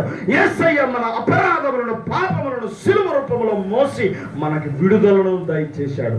రక్తము కార్చుట ద్వారా, ప్రాణము పెట్టుట ద్వారా, సమాధి చేయబడుట ద్వారా, మూడవ దినమున తిరిగి లేచడం ద్వారా శరీరాస, నేత్రాస, జీవపు డంబాన్ని ఆయన తొలగించాడు. మన అపరాధములను ఆయన మోసాడు. ఇప్పుడు ప్రభు నమ్ముకున్న మనం ఏం చేయాలి? వాక్యాన్ని మొయ్యాలి, యాజకత్వాన్ని మొయ్యాలి కదా. యాజకులు మొయ్యిపోతే ఎట్లాగా? గొప్ప సేవ జరగాలంటే గుర్తుపెట్టుకోవాలి. దేవుని పద్ధతి, క్రమం చెప్తూ ఉన్నాను. పాత నిబంధనలు ఎలా పరిచయం జరిగేదో తెలుసా? కొత్త నిబంధనలు ఎలాగ పరిచయం జరిగేదో తెలుసా? అపోస్తులు సువార్త ప్రకటన చేస్తూ ఉంటే అనేకులు సంఘానికి కావలసినవన్నీ తీసుకొచ్చి ఇచ్చేవాళ్ళంట. సంఘానికి వాక్యం ప్రకటించడమే దైవ సేవకుని పని, విశ్వాసుల కోసం ప్రార్థన చేయటమే దైవ సేవకుని పని, భారం కలిగి వారి యోగక్షేమాల కోసం ప్రభు సన్నిధిలో నిరంతరం ధూపం వేయటమే యాజకుని యొక్క పని. ఇప్పుడు మిగతా 11 గోత్రాల వారు లేవి గోత్రాన్ని పోషించాలి అంటే, మిగతా ఉన్న విశ్వాసులు అందరము, దేవుని పిల్లలు అందరము సేవకుడిని ఏం చేయాలి? పోషించాలి. ఆ వ్యవస్థనే ఇప్పుడు బద్దలు చేస్తారని ప్రయత్నం చేస్తూ ఉన్నారు. సేవకుడిని పోషించకపోతే సేవకుడు కుటుంబ సమస్యలతో, బిడ్డల భారముతో, ఆర్థిక ఇబ్బందులతో ఎంతవరకని సేవను ముందుకు తీసుకెళ్ళగలడు చెప్పండి? దేవుని నియమాన్ని మాట్లాడుతూ ఉన్నాను, నేను దైవ చిత్తాన్ని మాట్లాడుతూ ఉన్నాను. ప్రియ దేవుని బిడ్డలారా, జాగ్రత్తగా గమనించాలి. ఈరోజు నేను పొద్దున్నే ఒక పోస్ట్ చదివా. వాళ్ళ పాస్టర్ గారు ఒక గృహాన్ని దర్శించడానికి వెళ్ళాడంట. టీచర్ గారు ఆయన కూర్చొని పాస్టర్ గారితో మాట్లాడుతూ ప్రార్థన చేయడానికి ముందుగా ఒక మాట అన్నాడంట పాస్టర్ గారిని. పాస్టర్ గారు, మీకేముండండి, ఒక 10 మందిని సంపాదించుకుంటే 10 మంది దశమ భాగం ఇస్తారు, చాలా హ్యాపీగా గడిచిపోతుంది మీ జీవితం అన్నాడంట.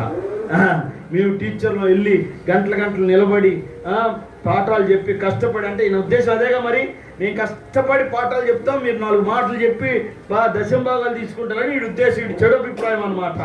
ఈ చెడు అభిప్రాయం.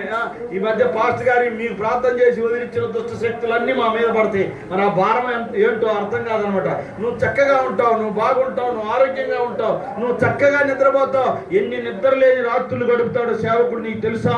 బిడ్డల మీద దుష్ట ప్రయోగాలు వారి బిడ్డల మీదకి వచ్చి, వారి కుటుంబ సభ్యుల మీదకి వచ్చి ఎంతో వారిని బాధ పెడుతూ ఉంటే, ఇబ్బంది పెడుతూ ఉంటే, తండ్రి నాయన అఘోరాత్రులు ప్రార్థన చేస్తూ ఆ భారం అంతటిని భరిస్తూ ప్రభు కోసం సేవకుడు ఎంత త్యాగం చేసి సంఘం కోసం పనిచేస్తాడో మీకు తెలుసా? ఆయన భారాన్ని మనం మోయకపోతే ఎలాగో వారు సంతోషంతో పరిచయం చేస్తేనే మీకు దీవెనని బైబిల్ చెప్తా ఉంది. ప్రియ దేవుని బిడ్డలారా, నమ్మే వాళ్ళు చప్పలు కొట్టి ప్రభు నామాన్ని మహిమపరుస్తారు. ఆ సేవకుడు అంటే, అయ్యా ఆ సేవకుడు కూర్చొని, వందనాలండి, మీరు చాలా రాంగ్గా ఆలోచిస్తున్నారు, మీతో పాటు పనిచేసే 2 టీచర్లు మా విశ్వాసులండి, మీరు వెళ్ళి వారిని అడగండి దశమ భాగాలు ఇస్తారో లేదో అని అన్నాడంట.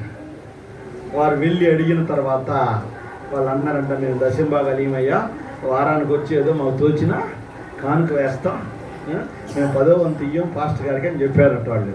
అప్పుడు ఆయన మెసేజ్ పెట్టాడు ఆ పాస్టర్ గారు, 10వ వంతు తీసుకోకుండా కూడా దేవుని నిమిత్తం పరిచర్య చేస్తున్న సేవకులు చాలామంది ఉన్నారు. సేవకుడిని గౌరవించకపోయినా పర్వాలేదు, కానీ సేవకుడిని అవమానపరచవద్దు అని దేవుని వాక్యం ద్వారా ఆయన మెసేజ్ పెట్టాడు. నాకు చాలా బాధ కలిగింది. ప్రియ దేవుని పిల్లలారా, గుర్తుపెట్టుకోవాలి, వెనకాల సపోర్ట్ చేసేవాళ్ళు లేకపోతే, సేవకుల్ని భుజం కాసేవాళ్ళు లేకపోతే, సేవకులకి ఆర్థిక సహాయం చేసేవారు లేకపోతే దేవుని పని ఎలా జరుగుతుంది? సేవకులు సుఖాన్ని మీరు చూస్తున్నారేమో, సేవకుడు బాగున్నాడు పైకి అని అనుకుంటున్నారేమో. ఎన్ని హృదయ వేదనలు ఉంటాయో, ఎన్ని దుష్ట ప్రభావాలు వారిని వెంబడిస్తూ ఉంటాయో. నీ కష్టార్జితాన్ని ప్రభు కోసం ఖర్చు పెట్టడం తప్పేమీ కాదు. అంతకంటే గొప్ప బహుమానాన్ని, పరలోకపు దీవెనని నువ్వు పొందుతావు. ప్రియ దేవుని బిడ్డలారా, చాలామంది 10వ వంతు ఏమంటే మేము పేదవాళ్ళం, ఉదయం నుంచి సాయంత్రం దాకా కష్టపడి 100 రూపాయలు 10 రూపాయలు పాస్టర్ గారికి ఇవ్వటం ఏంటి అని అనుకుంటారు కదా. కొంతమంది అనుకుంటారులే, అందరూ అనుకోరు. మీకు వందనాలు, అనుకున్న వాళ్ళందరికీ వందనాలు. హల్లెలూయా, అందరూ స్తోత్రం చేద్దాం. హల్లెలూయా. అనుకోకుండా ఉండే వాళ్ళకి వందనాలు, అనుకోకపోయినా నువ్వు ఇస్తున్నావా లేదా అనేది ప్రాముఖ్యం అన్నమాట. భారం కహాతీయులు భారాన్ని మోస్తూ ఉన్నారు. యాజకులు మందసం ముందు వెళ్తుంటే యాజకులు అన్ని పనులు చేయలేరు, మనం బరువును మోయాలి, మనం భారం వహించాలి అని చెప్పి ఆ కహాతీయులు మందసమును మోసుకుంటూ సేవకులు యాజకులు వెనకాల బయలుదేరి వెళ్ళారు. ప్రియ దేవుని బిడ్డలారా, హల్లెలూయా, అల్లు చెప్తా హల్లెలూయా. చాలా మంది దేవుని పిల్లలు చెప్పే మాట ఏంటంటే, 10వ వంతు ఇవ్వాలంటే మేము పేదవారం అండి, మా దగ్గర ఏముంటాయండి, అందరూ పేదవాళ్ళనండి, ఎవరో పైనుంచి దిగి రాలేదండి. ఆ మాట అనొద్దు. నువ్వు దేవుని యందు విశ్వాసం ఉంచితే నీకు కలిగిన దానిలోనే 10వ వంతు తీసుకొచ్చి దేవునికి అప్పగించాలి. ప్రియ దేవుని బిడ్డలారా, జాగ్రత్తగా గమనించాలి. కొంతమంది దేవునికి చేసి పొగడ్తలు ఆశిస్తూ ఉంటారు, ఘనతను కోరుకుంటూ ఉంటారు, మాటికి మా పేరు చెప్పలేదు అనుకుంటూ ఉంటారు. భారం మోయటమే మన పని. జీవగ్రంథంలో నీ పేరు రాశాడు అబ్బాయి, లక్షల మంది ముందు పలానా సహోదరుడు, పలానా సందీప్ బ్రదర్, పలానా సందీప్, పలానా జాషువా, హోషువా ఎవరు, హోషువా పలానా సాల్మాన్ గారు బ్రదర్, మీ పేరు. ఆయన ఎప్పుడు వంట దగ్గరే ఉంటాడు. ఏ పేరు చెప్పండి? ఎలీషా. ఆయన మీరు నా దృష్టిలో పడ్డాడు, వదిలిపెట్టండి. ఇంకా పలానా ఎలీషా, పలానా సహోదరులు, కొంతమంది సేవకులకు సహకారం చేస్తుంది.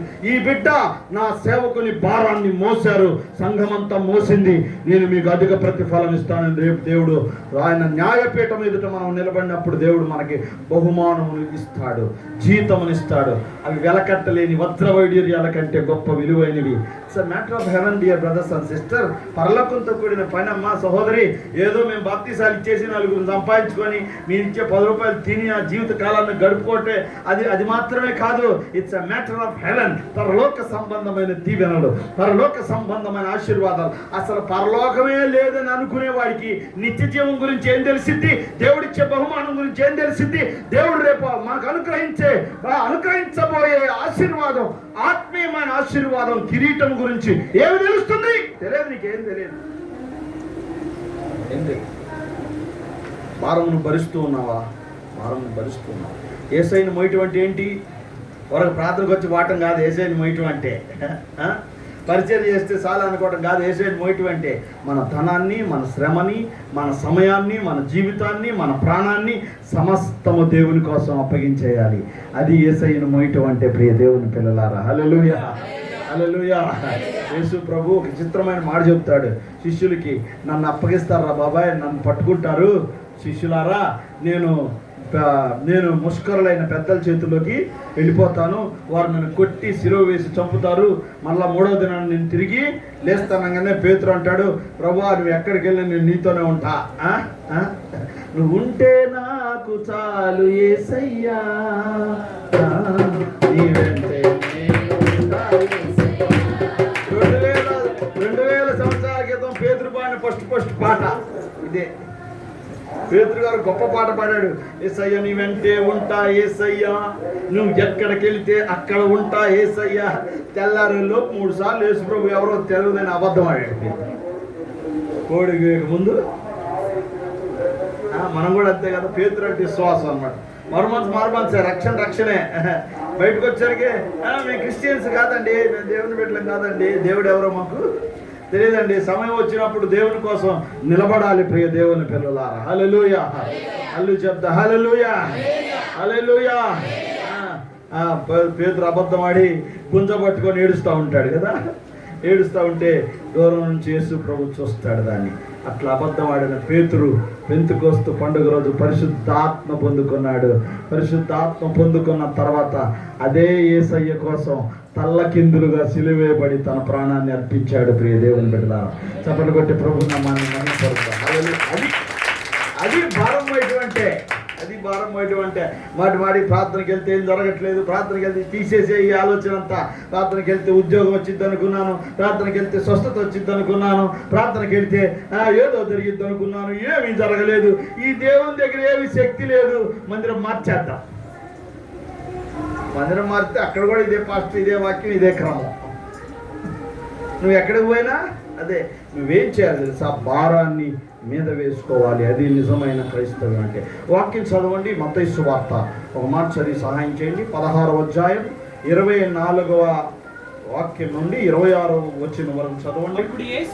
24వ వచనం నుండి 26 వరకు. అప్పుడు యేసు తన శిష్యులను చూచి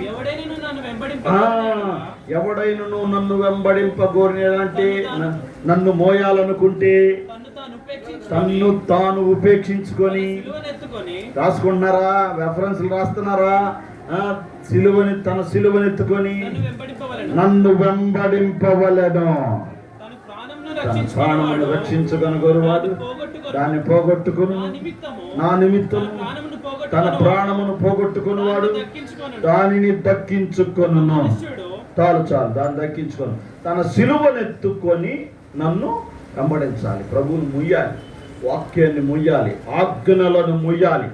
ఆజ్ఞ దీపముగాను ఉపదేశము వెలుగుగాను ఉండను. మన సిలువను మనం ఎత్తుకొని ఆయన వెంబడించాలంట. మన సిలువ ఏంటి? సిలువ అంటే శ్రమ. శ్రమ ఉందని ప్రభువుని పక్కన పడేయకూడదు. కష్టం వచ్చిందని ప్రభువుని పక్కన పడేయకూడదు. బలహీనత ఉందని ప్రభువుని పక్కన పడేయకూడదు. బాధ ఉందని ప్రభువుని పక్కన పడేయకూడదు. ఇబ్బందులు ఉన్నాయని, ఇరుకులు ఉన్నాయని ప్రార్థన మానకూడదు. దైవ సన్నిధికి రాకుండా ఉండకూడదు. ప్రభువుని నిరంతరము మనము మోస్తూనే ఉండాలి. ప్రియ దేవుని బిడ్డలారా, చప్పలు కొట్టి ప్రభు నామాన్ని మహిమపరచాలి. హల్లెలూయా. తను తాను ఉపేక్షించుకోవాలంట. ప్రభువుని మొయ్యాలంటే తను తాను ఉపేక్ష. లోకంలో నాకేం అక్కర్లేదు యేసయ్య. లోకంలో ఆస్తిపాస్తులు వద్దు, ఐశ్వర్యం వద్దు, శరీరం వద్దు, శరీరాశ వద్దు, నేత్రాశ వద్దు, జీవపుటం వద్దు. లోకములో నాకు ఈ ఘనమైన స్థితిగతులు అక్కర్లేదు, కానీ నిరంతరము నిన్ను మోసే భాగ్యం నాకు కావాలి యేసయ్య. అలాగ మనం ప్రభు సన్నిధిలో ముందుకి సాగిపోవాలి. అన్నీ కావాలి, శరీర బతుకు దినాలన్నీ, ఆశీర్వాదాలన్నీ కావాలి. అవన్నీ వస్తూ ఉంటాయి, దేవుడు ఇస్తూ ఉంటాడు, నో ప్రాబ్లం. కానీ వాటన్నిటినీ తుచ్చముగా ఎంచుకోవాలి. మనం వాటన్నిటిని ప్రభు కోసం త్యాగం చేయవలసి వస్తే వాటన్నిటిని పక్కకు పెట్టి ప్రభు కోసం నిలబడాలి. అది ప్రభువుని మోయటం అంటే. ప్రియ దేవుని బిడ్డలారా, అందరూ స్తోత్రం చేద్దాం. హల్లెలూయా, హల్లెలూయా చెప్దాం. హల్లెలూయా, హల్లెలూయా చెప్దాం. హల్లెలూయా. విలియం కేరీ యేసయ్య వాక్యాన్ని మోసాడు. చాలా సంవత్సరాల క్రితం మిషనరీగా వచ్చాడు. ఒక్క ఆత్మ రక్షణ పొందడానికి 5 సంవత్సరాలు పట్టిందంట విలియం కేరీ గారికి. ఒక్క మనిషిని, ఒక్క బ్రాహ్మణుడు రక్షణ పొందడానికి 5 ఏళ్ళు పట్టింది. ఒక వ్యక్తి రక్షణ ద్వారా గొప్ప సామ్రాజ్యాన్ని నిర్మించాడు విలియం కేరీ. ప్రెస్ స్టార్ట్ చేశాడు, బైబిల్ ప్రింట్ చేశాడు, తగలబెట్టేశారు. ఈ వాక్యం మాకు అక్కర్లేదు, ఈ మాటలు మాకు అక్కర్లేదు. బైబిల్ ప్రింట్ చేస్తుంటే ప్రెస్ అంతా గందరగోళం చేసి వాటిని ఏమంటారు, బ్లాక్స్ అన్నింటినీ బయట పాడవేసి, బ్లాక్లు అనేవాళ్ళు పూర్వదినాల్లో, ఆ బ్లాక్లన్నింటినీ పాడేసి చెదరగొట్టి తర్జుమా చేసిన కాపీలను అగ్ని పెట్టి తగలబెట్టారు. అగ్ని పెట్టి తగలబెట్టారు. ఎంత భయంకరమైన పరిస్థితులు ఆ రోజుల్లో. అయినా పట్టు వదలకుండా యేసయ్యను మోసాడు. ఇప్పుడు నువ్వు నేను పట్టుకున్న బైబిల్ గ్రంథం ఆయన యేసయ్యను మోసాడు కాబట్టి ఇప్పుడు మనం చదువుతున్నాం. ప్రియ దేవుని బిడ్డ, నువ్వు పోయి యేసయ్యని, నీ బిడ్డల దీవెనను చూస్తారు, నీ బిడ్డల ఆశీర్వాదాన్ని చూస్తారు, నీ తరాలు ఆశీర్వాదాన్ని పొందుకుంటాయి. ప్రియ దేవుని బిడ్డలారా, కనుక have a burden for God. చాలా మంది నేను చూస్తూ ఉన్నాను, యవనస్తులు పరిచయం చేస్తూ ఉన్నారు, సహోదరులు ప్రార్థన చేస్తూ ఉన్నారు. ఒక భారం, నా సొంత వారు రక్షణ పొందాలనే భారం, నా భర్త రక్షణ పొందాలి, నా భార్య ప్రభు సన్నిధికి రావాలి, నా కుటుంబం ప్రభు కోసం బ్రతకాలి. ఈ లోకములు అబద్ధమును, మోసమును, విగ్రహారాధన, వ్యభిచారమును, దుండగులు, దురభిమాన శక్తులు చేసే భయంకరమైన హేయ కృత్యాలన్నిటినీ నేను విసర్జించి ప్రభు కోసం బ్రతకాలి అనే వాంఛ, భారమే కహాబీలు కొన్నది ఆ రోజుల్లో. ఈ రోజుల్లో కూడా మనం అటువంటి భారాన్ని కలిగి బ్రతకాలి. Carry the holy ones. Hallelujah. పరిశుద్ధమైన వాక్యాన్ని మనం మోయాలి. 2 చేతులు పైకెత్తి, నా మాటలు మీకు అర్థమవుతున్నాయా? అర్థమవుతున్నాయి అనుకున్నా. 2 చేతులు పైకెత్తి, యేసయ్యా నిన్ను మోసే భాగ్యాన్ని ఇచ్చావు, వందనాలు యేసయ్యా. ఎంత గొప్ప ధన్యులమో తెలుసా? ఈరోజు వాక్యాన్ని పట్టుకుంటున్నాం, గ్రంథాన్ని మోస్తూ ఉన్నాం, పరిచర్యను మోస్తూ ఉన్నాం, పాటను మోస్తూ ఉన్నాం, ప్రార్థనను మోస్తూ ఉన్నాం. దేవుని సన్నిధిలో మన ధనాన్ని వెచ్చించి ప్రభు పరిచర్యను, భారమును మోస్తూ ఉన్నాం. ఎంత గొప్ప ధన్యతను దేవుడు మనకిచ్చాడు. ఇది వృధాగా పోదు. దేవుని యొక్క పరలోకపు దీవెనలు, ఆశీర్వాదాలు, అభిషేకపు కృప నిరంతరము మన మీద కుమ్మరింపబడును గాక. కుమ్మరిస్తూనే ఉంటాడు.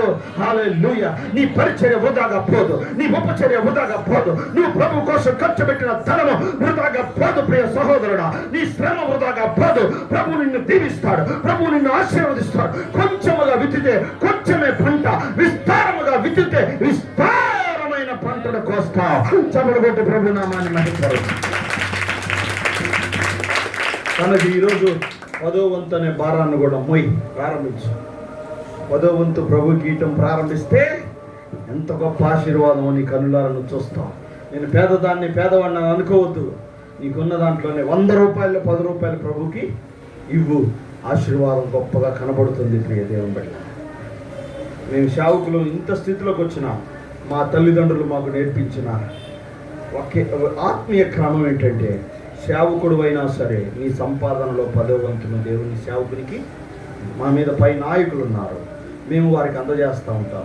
వారు 10వ భాగాలు తీసి అనేక మంది సేవకులకి. చూసారా ఎంత గొప్ప పని జరుగుతూ ఉందో దేవుని పని. ఎంతమంది సేవకులు ఆదరించబడతా ఉన్నారో, ప్రభు పని జరుగుతుందో. అనేక ఆత్మల రక్షణార్థమై సేవకుడు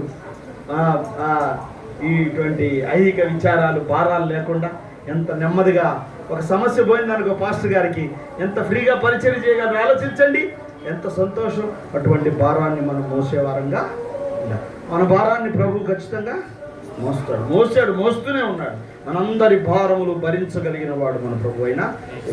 లోకాన్ని మోస్తే దేవుణ్ణి మోయలేవు, శరీరాశిని మోస్తే దేవుణ్ణి మోయలేవు, నేత్రాశిని మోస్తే ప్రభువుని మోయలేవు, జీవడంబాన్ని మోస్తే ప్రభుని మోయలేవు. సినిమాలు, షికారులు, క్యాసెట్లు, ఫంక్షన్లు, క్లబ్బులు, పబ్బులు ఈ మోస్తాడు. ప్రభుని ఏం మోస్తాడు? లోకంలోనే అణగారిపోయి చచ్చిపోతాడు అనమాట. లోకంలోనే అట్టా చాలా కాలం మోసా. నేను గుంటూరులో సినిమా హాల్ను మోసా. ఫస్ట్ టికెట్ నాదే. చాలాసార్లు చెప్పి, నీకు పోయినసారి కూడా చెప్పాను మీకు. చాలా మోసా, సైతాన్ని మోసాను. ప్రభు పాస్టర్ కొడుకుగా వీడు ఎందుకు పుట్టారా అన్నారు నన్ను. నీ నాన్న అంత గొప్ప సేవకుడురా, నువ్వేందరు చేస్తున్నావు అని చాలా మంది అన్నారు. వీడు పాస్టర్ గారు కుటుంబంలో పుట్టవలసిన వాడు కాదురా అని అన్నాడు. నేను మారు మనసు పొందుతానంటే మా నాన్నగారే నమ్మలేదు. నిజంగా పొందుతావు నాన్న, బాప్తీసం ఇవ్వమంటావు అని అడిగాడు మా నాన్న. ఏ డౌట్ వద్దు నాన్న, ఇవ్వండి బాప్తీసం.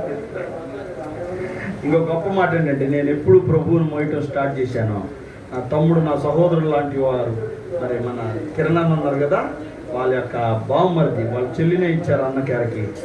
అన్నయ్యే మారాడు, నేను కూడా మార్పు చెందాలని అతను కూడా బాప్తీసం పొందాడు, ప్రభు దగ్గరకు వచ్చాడు. ప్రియ దేవుని బిడ్డలారా, కుటుంబాల్లోనే ఉంది సువార్త.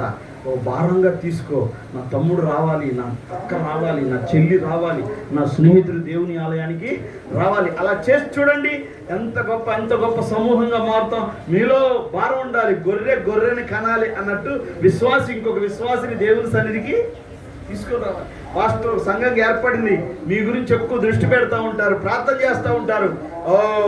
అందరూ పరిచర్యలో సహకరిస్తూ ఉంటే దేవుని సేవకులు భారం సులువైపోతుంది, పరిచర్య కూడా గొప్పగా జరుగుతుంది. ప్రియ దేవుడు,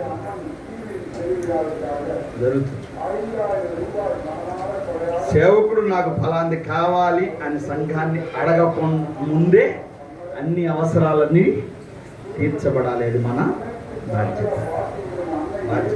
అలాగా మీరు చేస్తున్నారని నేను నమ్ముతున్నాను. లేకపోతే ఈ వ్యవస్థ 13 సంవత్సరాలు నడిపించబడటం చాలా కష్టం. అలా ఇంకా చేస్తూ సేవకుని యొక్క ప్రతి అవసరతలో పాలు పప్పులు పొందుకొని ముందుకు సాగాలని ప్రభు పేరట మనం చేస్తూ ఉన్నాం. చాలా కష్టపడి మా నాన్నగారు చెట్టు కింద ప్రార్థన పెట్టినప్పుడు 15 పైసలు అంట కానుక. ఎంత? 15 పైసలు. ఎప్పుడో 50 ఏళ్ళ క్రితం 15 పైసలు.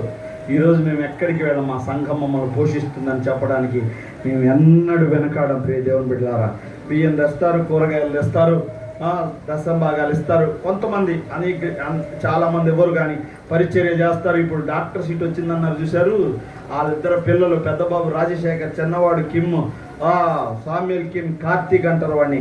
పిల్లలు ఎంతగానో మందిరంలో పరిచర్య చేసి ఎదిగిన పిల్లలు. ఆ పరిచర్య వృధాగా పోదు, దేవుడు వారిని ఉన్నత స్థితిలో ఉంచుతాడు. హల్లెలూయా.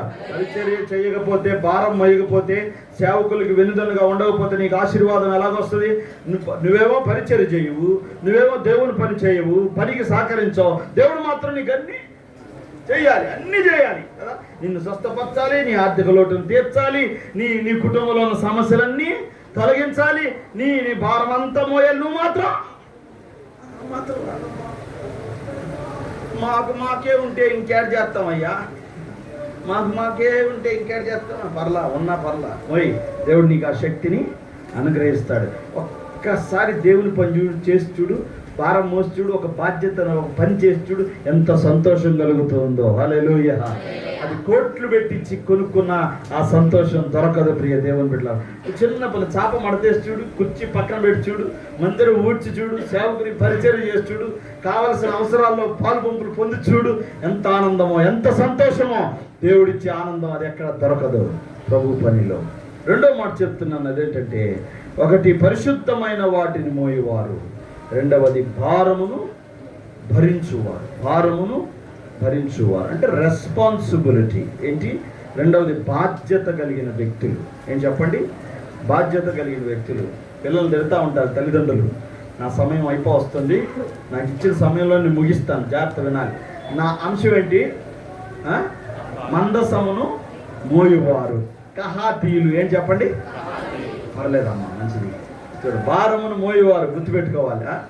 నా భారములు నీవే భరించి, నా నీడగనకు తోడయుండి. నా భారములు నీవే భరించి, నా నీడగనకు తోడయుండి.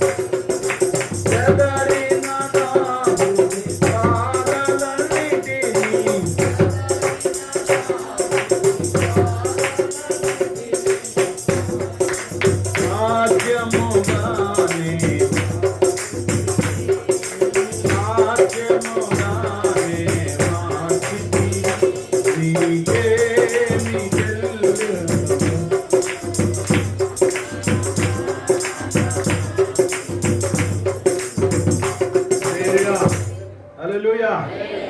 రెస్పాన్సిబిలిటీ, ఒక బాధ్యత కదా. తిడతా ఉంటాం పిల్లల్ని, పని చేయ ఆడపిల్లలు అయితే తిడతా ఉంటారు. అంట్లు తోమటం నేర్చుకో, ఇల్లు ఉడటం నేర్చుకో, వంట చేయటం నేర్చుకో, రేపు ఒకవేళ ఎవరైనా ఏ చేతిలో పెడితే ఆ ఇంట్లో ఏం చేస్తావు అని ఆడపిల్లల్ని తల్లులు తిడతా ఉంటారు. బాధ్యత లేని కుమార్తెలు, బాధ్యత లేని కుమార్తెలు. మా ఆవిడ అంటూ ఉంటుంది, మా ఇంట్లో నేను మా అమ్మకి సహాయం చేసేదాన్ని అంతే, మీ ఇంటికి వచ్చి నేను ఇంత పని చేస్తున్నానని అప్పుడప్పుడు తెప్పి పొడుస్తూ ఉంటాను. చేయవా, ఎవరి కోసం నీ బాధ్యత చేయాలి కదా, తప్పదు కదా. ప్రభు స్తోత్రం కలుగును గాక. హల్లెలూయా, హల్లెలూయా. నేను ఎందుకు మందిరానికి రావాలి అనకూడదు, అది నీ బాధ్యత. నేను ఎందుకు టైంకి 9ంటికి రావాలి అనకూడదు, అది నాకు బాధ్యత. ఒక ఊరు వెళ్తున్నావు, ఒక ఫంక్షన్కి వెళ్తున్నావు, ఒక కార్యాన్ని చేయడానికి వెళ్తున్నావు. 9 గంటలకి ట్రైన్ అయితే 9:30కి వెళ్తే ట్రైన్ ఉంటుందా? దేవుడు మాత్రం ఉంటాడు. దేవుడు ఏమండు కాబట్టి మనం అట్లా ఆలస్యంగా వస్తున్నాం ఆలయానికి కదా. ఒక్క నిమిషం పోతే ఎంతో పోగొట్టుకున్నట్టుగా మనకు భావన కలగాలి. బాధ్యతతో ప్రభు పనిని మనం చేయాలి, అప్పుడే సంఘం వృద్ధి అవుతుంది. సంఘం డెవలప్మెంట్ లేదు, అభివృద్ధి లేదు, అభివృద్ధి లేదు, అభివృద్ధి లేదంటే నీలోనే ఉంది అభివృద్ధి అంతా. నువ్వు రా, 9ంటికి రా, నువ్వు అన్ని సేవకుడికి ఏమి పని లేకుండా ముందుగా పని చేయి, నీ ధనాన్ని నువ్వు అనేక మందిని తీసుకొని రా. మన సంఘం ఎందుకు అభివృద్ధి అవ్వదు? మనమే వృద్ధి చేసుకోవాలి. ఎవరో వచ్చి ఏదో చేయరు మనకి. నమ్మిన వాళ్ళు చప్పట్లు కొట్టి ప్రభు నామాన్ని ఆయన పడుతాం. హల్లెలూయా, గట్టిగా గట్టిగా హల్లెలూయా. Have some responsibility in the presence of God. దేవుని సన్నిధిలో ఒక బాధ్యత కలిగి పనిచేయాలి. ప్రియ దేవుని బిడ్డలారా, గుర్తుపెట్టుకోవాలి. గొల్లియాతుని ఎవరు చంపుతాడు? ఎవడు బాధ్యత తీసుకోవట్లా. బాధ్యత తీసుకుంటే చచ్చిపోతామేమో, బాధ్యత తీసుకుంటే కాళ్ళు చేతులు పోగొట్టుకుంటామేమో, బాధ్యత తీసుకుంటే డబ్బులు ఖర్చు అవుతాయేమో, బాధ్యత తీసుకుంటే నష్టపోవాలేమో, బాధ్యత తీసుకుంటే బాధపడాలేమో, బాధ్యత తీసుకుంటే పడిపోవాలేమో. ఎవడు తీసుకోవట్లా, ఎవడు చంపట్లా. ఒక చిన్న పిల్లవాడు బాధ్యత తీసుకున్నాడు. హల్లెలూయా. ఒక 18 సంవత్సరాల యవనస్తుడు బాధ్యత తీసుకున్నాడు. హల్లెలూయా. యవనస్తుడు బాధ్యత తీసుకో, నువ్వు చేయగలవు. యవనస్తులు మీరు బలవంతులు. ప్రభు కృప మీ యందు నిలిచి ఉన్నది, ప్రభు వాక్యము మీ యందు నిలిచి ఉన్నది. మీరు ఏదైనా చేయగలరు ప్రియ దేవుని బిడ్డలారా. హల్లెలూయా. అల్లు చెప్తా హల్లెలూయా. బాధ్యత తీసుకున్నాడు, నేను చంపుతానన్నాడు. యవనస్తులు పాపాన్ని చంపడానికి బాధ్యత తీసుకోవాలి. మనం నీలో ఉన్న పాపాన్ని వాక్యం అనే రాయి ద్వారా చంపాలి, ప్రార్థన అనే రాయి ద్వారా చంపాలి, శరీరాశను చంపాలి, నేత్రాశను చంపాలి, జీవపు డంబాన్ని చంపాలి. మన భక్తి జీవితాన్ని చెడగొడుతున్న ప్రతిదాన్ని వాక్యము ద్వారా, మోకాటి అనుభవం ద్వారా చంపే బాధ్యతను మనం తీసుకోవాలి. అంతే, అప్పుడే నిలబడగలుగుతాం. నీలో ఉన్న లోపాలను సవరించుకునే బాధ్యతను నువ్వే. ఎలా పడితే అలాగా ప్రభు కోసం మనం బ్రతకూడదు ప్రియ దేవుని పిల్లలారా. దేవుడు అలా చెప్పలేదు, వాక్యం అలాగా చెప్పటం లేదు, వాక్యం అలా చెప్పటం లేదు. ఒక బాధ్యత. కుటుంబంలో తప్పు జరిగితే ఎవరు బాధ్యత తీసుకోవాలి? తండ్రి బాధ్యత వహించాలి, తల్లి బాధ్యత వహించాలి.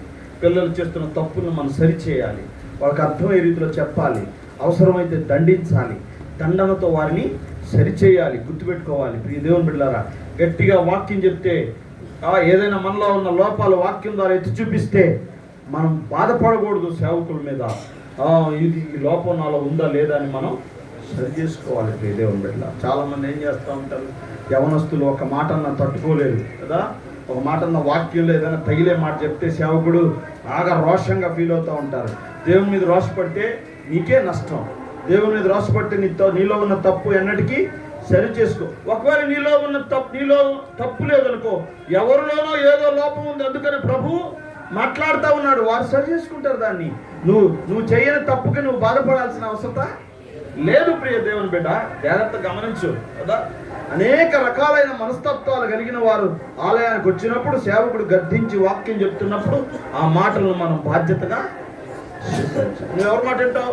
తల్లి మాటనో, తండ్రి మాటనో, స్నేహితుడి మాటనో, దేవుడి మాట అసలేనో, పాస్టర్ గారి మాట అసలేనో, నీకు ఇంకెవరు చెప్తే వింటావు? నువ్వు, నీకు బాధ్యత లేదు.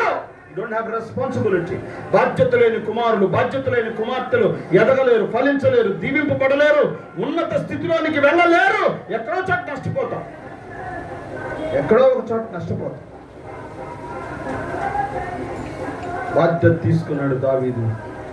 ఏటిలోనికి వెళ్ళారు, 5 నన్నలు వాళ్ళు ఏరుకున్నాడు, ఒకటి ఒడిసెలలో పెట్టాడు, గిర్ర తీసి కొట్టాడు, వాడు చచ్చిపోయాడు. ప్రియ దేవుని బిడ్డలారా, శక్తికి మించిన బాధ్యత తీసుకున్నాడు దావీదు. శక్తికి మించిన బాధ్యత. అన్నయ్య నాన్నగారు వాళ్ళు ఉండేవాళ్ళు, ఆ తరం వాళ్ళు, అన్నయ్య తరం వాళ్ళు ఉండేవాళ్ళు. పరిచర్య చేయడానికి పిలిస్తే ఎంత బరువైన ఎంత కష్టమైనా మేము రాము, మేము చేయమనేవాళ్ళు కాదు. చేద్దామయ్యా, మన శక్తి కొలది మనం చేద్దాం, మోద్దాం.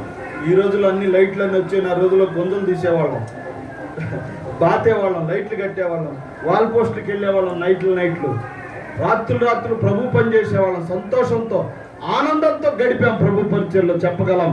అందుకని దేవుడు ఇంతగా దీవెనకరమైన కార్యాలు వారి కుటుంబాల్లో జరిగిస్తూ ఉన్నాడు. ప్రియ దేవుని బిడ్డలారా, చప్పలు కొట్టి ప్రభు నామాన్ని మహిమపరుద్దా. హల్లెలూయా. నువ్వు బాధ్యతగా పనిచేస్తే ప్రభు కోసం, ఆలయం కొరకు దేవుడు నిన్ను నీ కుటుంబాన్ని గొప్పగా దీవిస్తాడు, గొప్పగా దీవిస్తాడు. దేవుని ఆలయములో, మందసములో ఉపకరణాన్ని కాపాడేవాడు. మూడో మాట చెప్తున్నాను. ఒకటి, పరిశుద్ధమైన వాటిని మోసేవారు. పాపాన్ని మోసేవారు కాదు, లోకాన్ని మోసేవారు కాదు, వ్యభిచారమును, అసూయలను, కక్షలను, ద్వేషాలను, విమతాలను మోసేవాళ్ళు కాదు, పరిశుద్ధమైన వాటిని మోసేవాళ్ళు. పాటని, వాక్యాన్ని, పాస్టర్ గారిని, యాజకులను, దైవత్వాన్ని మోసేవారు. రెండవది, బాధ్యత కలిగిన కహాతీయులు. ఈ వంశం వారు బాధ్యత ఎక్కువ. వీళ్ళకి ఒక్క పరికరం కూడా బయటికి వెళ్ళడానికి వీల్లేదు. శుభ్రంగా అన్నిటినీ బాధ్యతగా పనులు, ఆలయ పనులు, దేవుని పనులు నిర్వహించేవారు. అటువంటి బాధ్యత కలిగి నువ్వు చేసినప్పుడు దేవుడు నీకు గొప్ప దీవెనిస్తాడు.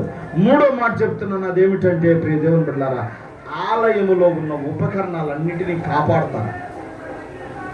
ప్రొటెక్ట్. మనకున్నాయి 2-3 అవ్వచ్చు ఆలయంలో ఉపకరణములు. దేవుని ఆలయం ప్రార్థనతో నిండి ఉంది ఆ వారణం అంతా. వీటన్నిటిని మనం కాపాడాలి కదా, వీటన్నిటిని మనం కాపాడాలి. దైవ సేవకుల్ని మనం కాపాడుకోవాలి, మనలో ఉన్న ప్రార్థనని మనం కాపాడుకోవాలి, ఆత్మీయతను కాపాడుకోవాలి, పరిచర్యను కాపాడుకోవాలి, పాటని కాపాడుకోవాలి, ప్రార్థనను కాపాడుకోవాలి, దర్శనాన్ని కాపాడుకోవాలి, ఆత్మీయ సహవాసాన్ని కాపాడుకోవాలి. మన సహవాసం, మన స్నేహానికి దుష్టుడు ఎక్కడో అడ్డుకట్ట వేసి దాన్ని కట్ చేయాలని చాలా ప్రయత్నం చేస్తూ ఉంటాడు. ఆలయానికి మనకు సంబంధం లేకుండా ఆలయం నుంచి మనం దూరం అయిపోయేటట్టుగా సైతాను శోధనల్ని కల్పిస్తూ ఉంటాడు. కనుక దేవునితో సంబంధాన్ని మనం జాగ్రత్తగా కాపాడుకోవాలి. ఉపకరణాలు ఇవన్నీ ఒక్కొక్క తలాంతుకు సాదృశ్యంగా కనపడతా ఉన్నాయి. ప్రియ దేవుని బిడ్డలారా, దేవుడు నీకు ఇచ్చిన కొరింథీయులకు రాసిన మొదటి పత్రిక 3వ అధ్యాయము 16-17 వచనాన్ని చదువుకుందాం. ఆలయంలో ఉన్న ఉపకరణాలను, ప్రత్యక్ష గుడారంలో ఉన్న ఉపకరణాలను నేను మీకు చెప్తాను. మొదటి కొరింథీ పత్రిక 3వ అధ్యాయం 16-17 వచనాలను చదువుకుందాం. మీరు దేవుని ఆలయమై ఉన్నారని, దేవుని ఆత్మ మీలో నివసించుచున్నదని మీరు ఎరుగరా? ఎవడైనను దేవుని ఆలయమును వాడు చేసిన దేవుడు వాడిని పాడు చేయను. మనమే దేవునికి ఆలయం. గుర్తుపెట్టుకోవాలి, మన హృదయాన్ని కాపాడుకోవాలి. భక్తుడు అంటాడు కదా, నీ హృదయములో నుండి జీవధారలు బయలు వెళ్ళును కనుక అన్నిటికంటే ముఖ్యముగా నీ హృదయాన్ని కాపాడుకో. ఏదో కొంత భక్తి ఇచ్చాడు దేవుడు, నీకు కొంత విశ్వాసం ఇచ్చాడు దేవుడు. ఇప్పుడు నమ్మకంగా దేవుని ఆలయానికి వస్తున్నావు, ప్రభు కోసం ఏదో ఒకటి చేస్తా ఉన్నావు. ఈ అనుభవాన్ని పోగొట్టుకోవద్దు, కాపాడుకో, దీన్ని వృత్తిపరచుకో. దాన్ని అలాగా వృత్తిపరచుకోవాలంటే నీ నీ నీ నీ యొక్క లైఫ్ స్టైల్ నువ్వు డీవియేట్ చేసుకోకూడదు, నీ ఆత్మీయ క్రమాన్ని నువ్వు తప్పిపోకూడదు. ఆలయానికి క్రమంగా రావాలి, క్రమంగా ప్రార్థన చేయాలి, క్రమంగా దేవుని వాక్యాన్ని వినాలి. ఏదైనా శ్రమ వస్తే, ఏదైనా కష్టం వస్తే, ఏదైనా శోధన వస్తే, చిన్న చిన్న లోపాలలో, తప్పులలో నువ్వు పడిపోయి ఉంటే వెంటనే దైవజనుల్ని సంప్రదించాలి, ప్రార్థన చేయాలి, సహాయం కోరాలి. మన తప్పును వారి ముందు ఒప్పుకోవాలి, ప్రభువుకు చెప్పుకోవాలి. వారు కూడా మన కొరకు ప్రార్థన చేస్తారు. వారి ప్రార్థన మన ప్రార్థన కలిసినప్పుడు దేవుడు మనలో ఉన్న దోషాన్ని కడిగి వేస్తాడు. అంతేగాని నిండా మునిగంగా కొంచెం గొంతులోతుకు వచ్చింది కదా, ఏం పర్లా, మొత్తం మునిగిపోదాం అనుకుంటే కుదరదు. నీ భక్తి జీవితం బాగుపడదు అన్నమాట. దేవుడు నీకు ఇచ్చిన కొంతమంది మురిపేంగా 6 నెలలు వస్తారు, సంవత్సరం వస్తారు, మళ్ళీ మందిరం కనబడనమాట.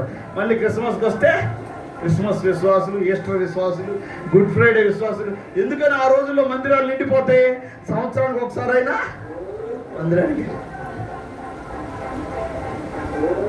దేవుడు నీకు ఇచ్చిన ఉపకరణాలు, మందిరాన్ని ఎలాగ కాపాడుతున్నామో మనం కూడా దాన్ని మనలో ఉన్న ఆత్మీయ ఉపకరణాలను కాపాడు. తండ్రి ఇంటిలో కొన్ని పాత్రలు ఉన్నాయంట, కొన్ని బంగారువి, కొన్ని చెక్కవి, కొన్ని రాతివి, కొన్ని ఎందుకు ఉపయోగం లేని పాత్రలు. అన్నిటిని యజమానుడు వాడడు, తనకిష్టమైన పాత్రను తీసుకొని వాడతాడు. విలువైన పాత్రలుగా, విలువైన ఉపకరణములుగా మనం ఉండాలి. దేహాన్ని పాడు చేసుకోకూడదు, తలంపులను పాడు చేసుకోకూడదు. పండుకొని నువ్వేం ఆలోచిస్తూ ఉంటావు? రాత్రి అయితే నీ తలంపులు ఎలా ఉంటాయి, నీ ఆలోచనలు ఎలా ఉంటాయి? స్నేహితుల మధ్యలోకి వెళ్ళినప్పుడు నీ విశ్వాసాన్ని కాపాడుకుంటున్నావా? జాబ్ చేస్తున్నప్పుడు నీ విశ్వాసాన్ని కాపాడుకుంటున్నావా? పని చేస్తూ ఉన్నప్పుడు నీ సంభాషణ ఎలా ఉంటుంది? సరసోక్తులు, భయంకరమైన లోక సంబంధమైన మాటలు, లోక సంబంధమైన చేష్టలు, లోక సంబంధమైన విధానాలు నీలో కదిలాడుతున్నాయా, మెదిలాడుతున్నాయా? అలాగుంటే మన విశ్వాసం కాపాడబడదు, మన రక్షణ కాపాడబడదు. దేవుని కోసం నిరంతరం పరిశుద్ధంగా మనము బతకాలి. 4వ మాట చెప్తున్నాను. వీళ్ళంతా మందసం మరలా మోసి ఒక స్థలానికి వచ్చి మరలా డేరాలన్నీ వేసేసి ఉపకరణాలన్నీ దించి మరలా అహరోను వంశీయులు లోపలికి వెళ్ళి అక్కడ పెట్టి అందరు గుడారాలు వేసుకున్న తర్వాత వీళ్ళు ఎక్కడ ఉంటారంటే కరెక్ట్గా మందసానికి దక్షిణం వైపులో ఉంటారు. అది వీళ్ళు స్పెషల్. ఎప్పుడు దక్షిణం వైపులో ఉంటారు కహాతీయులు. దక్షిణం అంటే ఎటువైపు? ఉదాహరణ చెప్తా. ఇది తూర్పా, పడమరది. తూర్పెటు, తూర్పిటు అనుకుందాం. ఓకే, నేను చూశాను సన్సెట్ తూర్పట. ఓకే, ఇదే తూర్పు. సరే, నేను తూర్పుకు నిలబడి తిరుగుతున్నాను. చూడండి, తూర్పు ఇది, తూర్పు ఇది, పడమరిది, ఇది ఉత్తరం, ఇది దక్షిణం. కరెక్టే, నేను నిలబడింది కరెక్టే. రైట్. దక్షిణం అంటే ఎటువైపు? కుడివైపు. కుడివైపున ఉంటారంట వాళ్ళు. హల్లెలూయా. ఇందులో ఉన్న అద్భుతమైన ఆ వాక్య సత్యం చెప్పమంటారా? దేవుని పనికి ఎప్పుడు కావాల్సితే అప్పుడు రావడానికి అనుకూలంగా ఉంటారు. కుడివైపున ఉంటామంటే అది మందసం ఏమవుతుందో, ఎవడైనా దొంగలు వస్తున్నారేమో, ఎవడైనా అందులో ఉన్న విలువైన ఉపకరణాలని దోచుకెళ్తున్నారేమో. యాజకుడు ఎలా ఉన్నారు? యాజకులు చక్కగా నిద్రపోతున్నారా లేదా? వేళకి ఆహారం తీసుకుంటున్నారా లేదా? వాళ్ళకి ఏమైనా పని కావాలేమో, వాళ్ళకి ఏమైనా పరిచయం చేయాలేమో, వాళ్ళు కష్టపడుతున్నారేమో, వాళ్ళు శ్రమ పడుతున్నారేమో. ఎంత గొప్పగా కాచుకొని ఉంటారు చూడండి. కుడివైపున ఉంటారంట. హల్లెలూయా. ఉదాహరణ చెప్తాను. ఇట్లాగే దేవుడు సింహాసనం వేసుకొని ఉంటే కుడివైపున ఉన్న వారులారా, ఆశీర్వదించబడిన వారులారా, లోపలికి రండి. భూమి పుట్టినది మొదలుకొని మీకు లోకం పుట్టింది మొదలుకొని మీకు నిర్ణయించబడిన ఆశీర్వాదాన్ని పొందుకోండి అని అంటున్నాడు. హల్లెలూయా. మనం కుడివైపున ఉంటామా, ఎడమ వైపున ఉంటామా? కుడివైపున ఉన్న వాళ్ళు ఆశీర్వదించబడిన జనాంగం, ఎడమ వైపున ఉన్న వారు శపించబడిన. అంటే ఎడం చేయి శాపగ్రస్తమైంది కాదు, అలాగ ఆలోచించమాకండి. కుడివైపున ఉన్న వాళ్ళంటే మంచి వాళ్ళు, గొర్రెలు. ఎడమ వైపున ఉన్న వాళ్ళంటే మేకలు, రక్షణ లేని వారు, విగ్రహారాధన చేసేవారు, దొంగలు, హంతకులు, లోబులు, వ్యభిచారులు, అబద్ధములాడువారు, తర్కములు వాదించువారు, లేనిపోయిన వాటిని సృష్టించువారు, అనుమానాలతో బ్రతికే వాళ్ళు అందరూ మేకలే. ఒకరు అంటున్నాడు, మీరు గొర్రెలు గొర్రెలు గొర్రెలు. ఒరే, మేము గొర్రెలమే, నువ్వు మాత్రం మేక. మాకు పరలోకం ఉంది, నీకు పరలోకం లేదు. చప్పటి కొట్టి ప్రభునామాన్ని మహిమపరుద్దాం. ప్రియ దేవుని బిడ్డలారా, గొర్రెలని నీతిమంతులా, మేకలని పాపాత్ములా, మందలుగా విభజించగా, మందలుగా విభజించగా, ఏ గుంపులో నీవు పాలొందువో అని యేసు నిన్నడిగిన ఏమందువో, అని యేసు నిన్నడిగిన ఏమందువో. న్యాయాధిపతి అయిన దేవుడు నిన్ను తీర్పు తీర్చేటి వేళలో ఏ గుంపులో నీవుందో క్రైస్తవా. న్యాయాధిపతి అయిన దేవుడు. కీర్తన గ్రంథం 16వ అధ్యాయం 4వ మాటకు వచ్చాను. 3 మాటలు చెప్పి ముగించేస్తాను 15 నిమిషాల్లో. గుర్తుపెట్టుకోండి. 16వ కీర్తన 8వ వచనం చదవండి. హల్లెలూయా. సదాకాలం యెహోవా యందు నా గురి నిలుపుచున్నాను, ఆయన నా కుడి పార్శ్వమందున్నాడు గనక నేను అంతగా కదిలింపబడను. చప్పలు కొట్టి ప్రభునామాన్ని మహిమపడతాను. హల్లెలూయా. చూడండి, మీకు ఒక అద్భుతమైన మాట చెప్తా. యేసయ్య కుడి పక్కన నువ్వు ఉంటే ఆయన కుడి పక్కన నీ కుడి పక్కన ఆయన ఉంటాడు. హల్లెలూయా. తండ్రి కుడి పార్శ్వమున కూర్చొని యేసు ప్రభు వారు మన కోసం విజ్ఞాపన చేస్తా ఉన్నాడు. ఇప్పుడు మనం కుడి భుజముగా ఉంటే దేవునికి, దేవుని సేవకులకి, దేవుని పనికి, పరిశుద్ధులకు, సువార్తకు, వాక్యానికి, పరిచర్యకి, ఆత్మీయతకి, ప్రార్థనకి, సహవాసానికి, ఉపవాసానికి అనుకూలంగా దగ్గరలో ఆటంకాలు లేకుండా, అభ్యంతరాలు పడకుండా, సనగకుండా, గొనగకుండా, నీతి సూక్తులు వల్లించకుండా, అప్పుడప్పుడు అవాకులు చవాకులు పేలకుండా ఎప్పుడైనా నీ పని చేయడానికి సిద్ధమని హృదయపూర్వకంగా నిండు మనసుతో దేవుని కుడి వైపున మనం ఉంటే మన కుడి పక్షాన ఆయన ఉంటాడు. ఇక నిన్నెవడు కదిలించలేడు. హల్లెలూయా. ఆయన నీ కుడి పక్కన ఉన్నాడు. నీ కుటుంబాన్ని ఎవడు కదిలించలేడు. నీ ఆర్థిక వ్యవస్థను ఎవడు కదిలించలేడు. నీ ఉద్యోగాన్ని ఎవడు కదిలించలేడు. నీ ఆరోగ్యాన్ని ఎవడు కదిలించలేడు. నీ అవకాశాలను ఎవడు కదిలించలేడు. నీ ఆయుష్కాలాన్ని ఎవడు కదిలించలేడు. ఆయన మన కుడి పక్కన ఉన్నాడు. ఏ సాతాను తంత్రాలు, ఏ దుష్టుని యొక్క అగ్ని బాణాలు మనల్ని కాల్చలేవు, కదిలించలేవు. దేవుడు మన కుడి పక్కన ఉన్నాడు. చప్పట్లు కొట్టి ప్రభు నామాన్ని మహిమపరుస్తాము. ఇంతేనా? గట్టిగా హల్లెలూయా, హల్లెలూయా. రెండు చేతులు పైకెత్తి ఈ మాట చెప్తాం.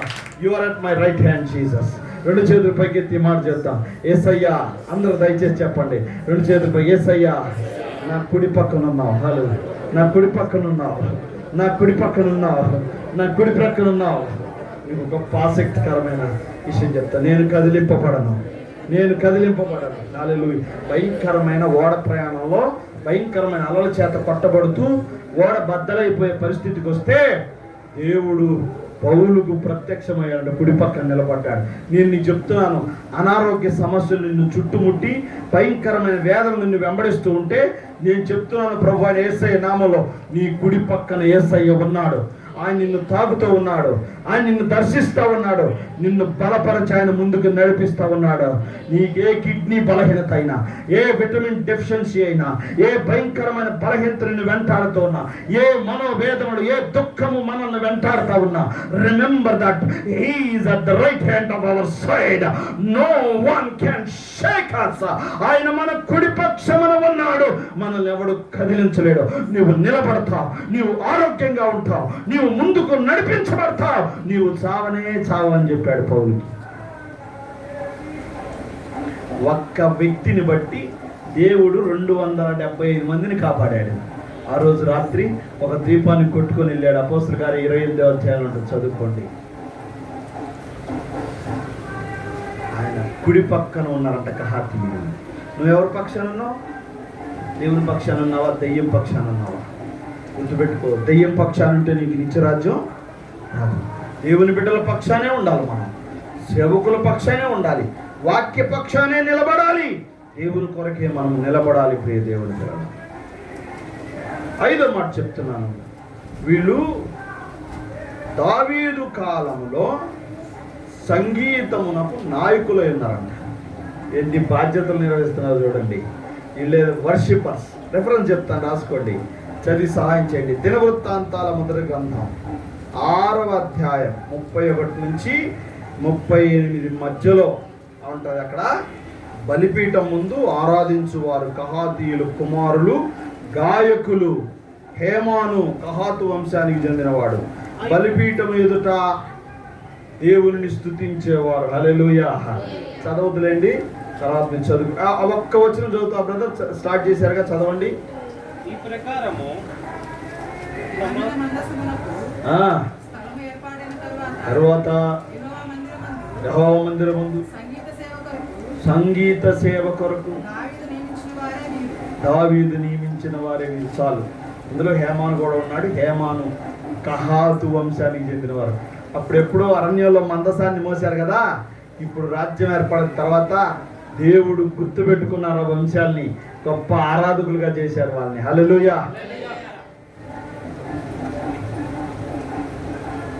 గొప్ప ఆరాధకులుగా చేశాడు వాళ్ళని. గుర్తుపెట్టుకోవాలి. బలిపీఠం ఎదుట వాయిద్యాలు వాయించేవారు. బలిపీఠం ఎదుట నాట్యం ఆడేవారు. ఆహా, ఇది దేవుని బలిపీఠం అయితే, దేవుని సన్నిధి ఇక్కడ ఉంటే మనమందరం ఒక్క హాతీలమే. దేవుని సన్నిధిలో నాట్యం ఆడుతున్నాం, ఆరాధిస్తూ ఉన్నాం, పాటలు పాడుతూ ఉన్నాం, హృదయపూర్వకంగా దేవుణ్ణి మహిమపరుస్తూ ఉన్నాం. ప్రియ దేవుని బిడ్డలారా, మనందరము రాజులైన యాజక సమూహము, యేసుక్రీస్తు వంశానికి ఆయన రక్తములో నుండి ఉద్భవించిన వంశముల వారము. చప్పట్లు కొట్టి ప్రభునామాన్ని మహిమపరుద్దాం కదా. బలిపీఠం ముందు నాట్యం ఆడాలి, బలిపీఠం ముందు పాడాలి, బలిపీఠం ముందు స్తుతించాలి, బలిపీఠం ముందు కన్నీరు గార్చాలి, బలిపీఠం ఎదుట ఆయన పాదాలు పట్టుకోవాలి, మన హృదయ వేదనంతా ఆయనకి చెప్పుకోవాలి, దేవుడిచ్చే నెమ్మదిని పొందుకొని వెళ్ళిపోవాలి. That is the speciality of the altar of God. దేవుని యొక్క బలిపీఠం యొక్క ప్రత్యేకత అదే. ఎంత భయంకరమైన శ్రమైన, కష్టమైన, వేదమైన ఒక్కసారి బలిపీఠం దగ్గరికి వచ్చి చూడు, మొత్తం ఎగిరిపోతుంది. నేను చెప్పగలను, మా ఆలయంలో అటువంటి శక్తి ఉంది. నేనే ఎన్నోసార్లు బలపరచబడ్డాను. ఏదైనా కష్టం వస్తే బలిపీఠం దగ్గరికి వెళ్ళిపోతా, మోకరిస్తా, కొద్ది నిమిషాలు ఒక అర్ధగంట ప్రార్థన చేస్తా, దేవుడికి అది మర్చిపోయేటట్టు చేస్తాడు. హల్లెలూయా, హల్లెలూయా చెప్తా, హల్లెలూయా. మానవులం కాబట్టి ఎన్నో వేదనలు మనకు ఉంటాయి. వాటన్నిటిలో మనం బలహీనపడకూడదు. కృపాసనము దగ్గరకు రావాలి, కరుణాపీఠం యొద్దకు రావాలి, బలిపీఠం యొద్దకు రావాలి, సంగీతములతో నాట్యము చేయాలి. దేవుడు ప్రత్యక్షమై మనకి కనబడతాడు. ప్రియ దేవుని పిల్లలారా, హల్లెలూయా. అందరూ స్తోత్రం చెప్తా, హల్లెలూయా, హల్లెలూయా చెప్తా, హల్లెలూయా, హల్లెలూయా. అందరూ స్తోత్రం చెప్తామా, హల్లెలూయా, హల్లెలూయా, హల్లెలూయా. సంగీతములతో ప్రభువుని స్తుతించిన వారు వీరు. ప్రియ దేవుని పిల్లలారా, బలిపీఠం దగ్గరికి వస్తున్నావా? నీ కన్నీటిని ఆయన బలిపీఠం దగ్గర కారుస్తున్నావా? నీ బాధను మనుషులకు చెప్పుకుంటున్నావేమో, మనుషులకు చెప్పుకోవడానికి ఎవరుంటే బాగుండని అనుకుంటున్నావేమో, నేను చెప్పుకుంటే నా బాధ తీరిపోయింది అనుకుంటున్నామేమో. ప్రభువుకు చెప్పుకో, బలిపీఠం యొద్దకు రా, దేవుడు నీ బాధను చూస్తా, నీ కన్నీటిని, వేదన్ని తీసివేస్తాను. ఇలాగే నేను ఒకరోజు ప్రార్థన చేస్తూ ఉంటే పరలోకం నుండి ఒక దేవదూత దిగి వచ్చి, ఒక మనుషుడు, దేవదూత కాదు, ఒక మనుషుడే స్వయంగా దిగి వచ్చి, మేము ఇలాగా బలిపీఠం దగ్గర నాట్యం ఆడుతూ మా ఆలయంలో నాకు కనిపించాడు. ఆ రోజు నుంచి నా జీవితమే మారిపోయింది. ప్రియ దేవుని బిడ్డలారా, సేవలో 2013వ సంవత్సరం మార్చి నెల 10వ తారీఖు మిడ్నైట్ 10:11 గంటల మధ్యలో ఒక దేవదూత స్వరూపాన్ని, పరలోకపు మనుషుల్ని నేను చూచాను. దేవుడు అప్పటి నుంచి దేని విషయంలో నేను తక్కువగా బాధపడనని చెప్పలేను, కానీ నేను తక్కువ బాధపడుతూ ఉన్నప్పుడు కళ్ళు మూసుకొని ఆయన గుర్తు చేసుకుంటా, నేనున్నాగా నీకు, నేను తీరుస్తాను నీ బాధ అంటాడు ఆయన. హల్లెలూయా, హల్లెలూయా. అప్పుల బాధ మనల్ని హాంట్ చేస్తూ ఉంటుంది, వేటాడుతూ ఉంటుంది. ఆర్థిక సమస్యలు మనల్ని వేటాడుతూ ఉంటాయి, రుగ్మతలు మనల్ని వేటాడుతూ ఉంటాయి, పీస్ ఆఫ్ మైండ్ని పాడు చేస్తూ ఉంటాయి. కళ్ళు మూసుకో, బలిపీఠం దగ్గరికి రా, ఒక ఆయన నీకు కనబడతాడు, నీ బాధ అంతా మాయమైపోద్ది. నన్ను వాళ్ళు చప్పలు కొట్టి ప్రభు నామాన్ని మహిమపరుస్తాం. ఆరాధన ద్వారా ప్రభువుని మహిమపరచగలం. 6వ మాట చెప్తున్నారు ఏంటంటే, ఆలయాన్ని శుభ్రపరిచేవారు. ఆలయాన్ని ఒక మాట చెప్తారు దీనికి అనుబంధం, మీరు దేవుని ఆలయమై ఉన్నారని, పరిశుద్ధాత్మ మీలో నివసించుచున్నాడని మీరు దేవుడా. ఆలయాన్ని అంటే ఊడుస్తాం, చేపలు మడతేస్తాం, అంత బాగానే ఉంది. అసలు మనమే దేవునికి ఒక ఆలయం అని, లోపల చెత్తా చెదారం చాలా ఉన్నదని, వాక్యం అనే చీపురుతో వాటన్నిటినీ శుభ్రపరచాలని అర్థం చేసుకోవాలి. ప్రియ దేవుని బిడ్డలారా, అసూయలు, ద్వేషాలు, కక్షలు, విమతములు, తగాదాలు, మోసపూరితమైన మాటలు, చుట్టా, బీడీ, సిగరెట్, కైని, తంబాకు, విస్కీ, మందు, జిన్ను, బ్రాంతి, రమ్ము, ఒకవేళ ఏమైనా ఉంటాయి అన్నీ. రాత్రి మేము హాస్టల్లోకి వెళ్ళాం, పైన పడుకున్నాం. యవనస్తులు ఎంత భయంకరంగా ఉన్నారో, అందరూ దుర్వ్యసనాలకు లోనైపోయి భయంకరంగా మత్తును సేవిస్తూ ఉన్నారనమాట. మత్తు కల్చర్ ఎక్కువైపోయింది, గంజాయి కల్చర్ ఎక్కువైపోయింది. భయంకరంగా మత్తు పానీయాలకు అలవాటు పడి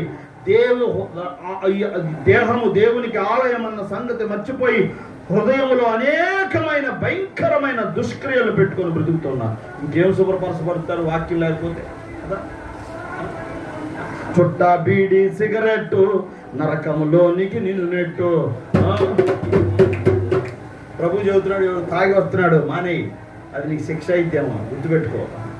చక్కగా ఎవరు చూడట్లేదని తాగి వస్తున్నావు మానేయి. ప్రభు చెప్తా ఉన్నాడు. నేను ఆడవాళ్ళకి వెళ్ళి చెప్తున్నాను, ఎందుకంటే మళ్ళీ నేనా అనుకుంటారు కదా, కానీ నేను చెబుతున్నా, ఆడవాళ్ళకి వెళ్ళి చెబుతున్నా, ఎవరో తాగి వస్తున్నారు, మానే నీకెందుకు మానే, ఇడిచిపెట్టు ప్రభు కోసం.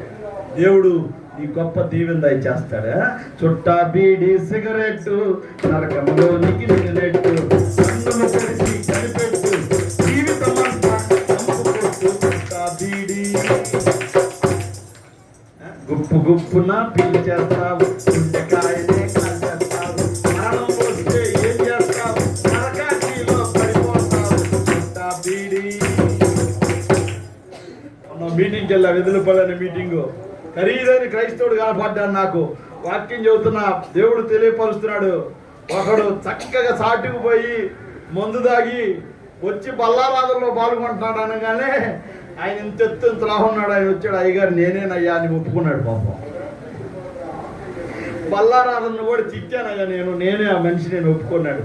అట్లా చేయమాకు, ప్రభు దేవుని శిక్ష వస్తుంది నీకు అన్నప్పుడు తన జీవితాన్ని పాపాన్ని ఒప్పుకొని మనసును మార్చుకొని వెళ్ళిపోయాడు. ప్రియ దేవుని బిడ్డ, ఏమనుకుంటున్నావు? దేవుని శరీర రక్తాలు నెలకొకసారైనా పాల్పొప్పులు పొందుతున్నావా?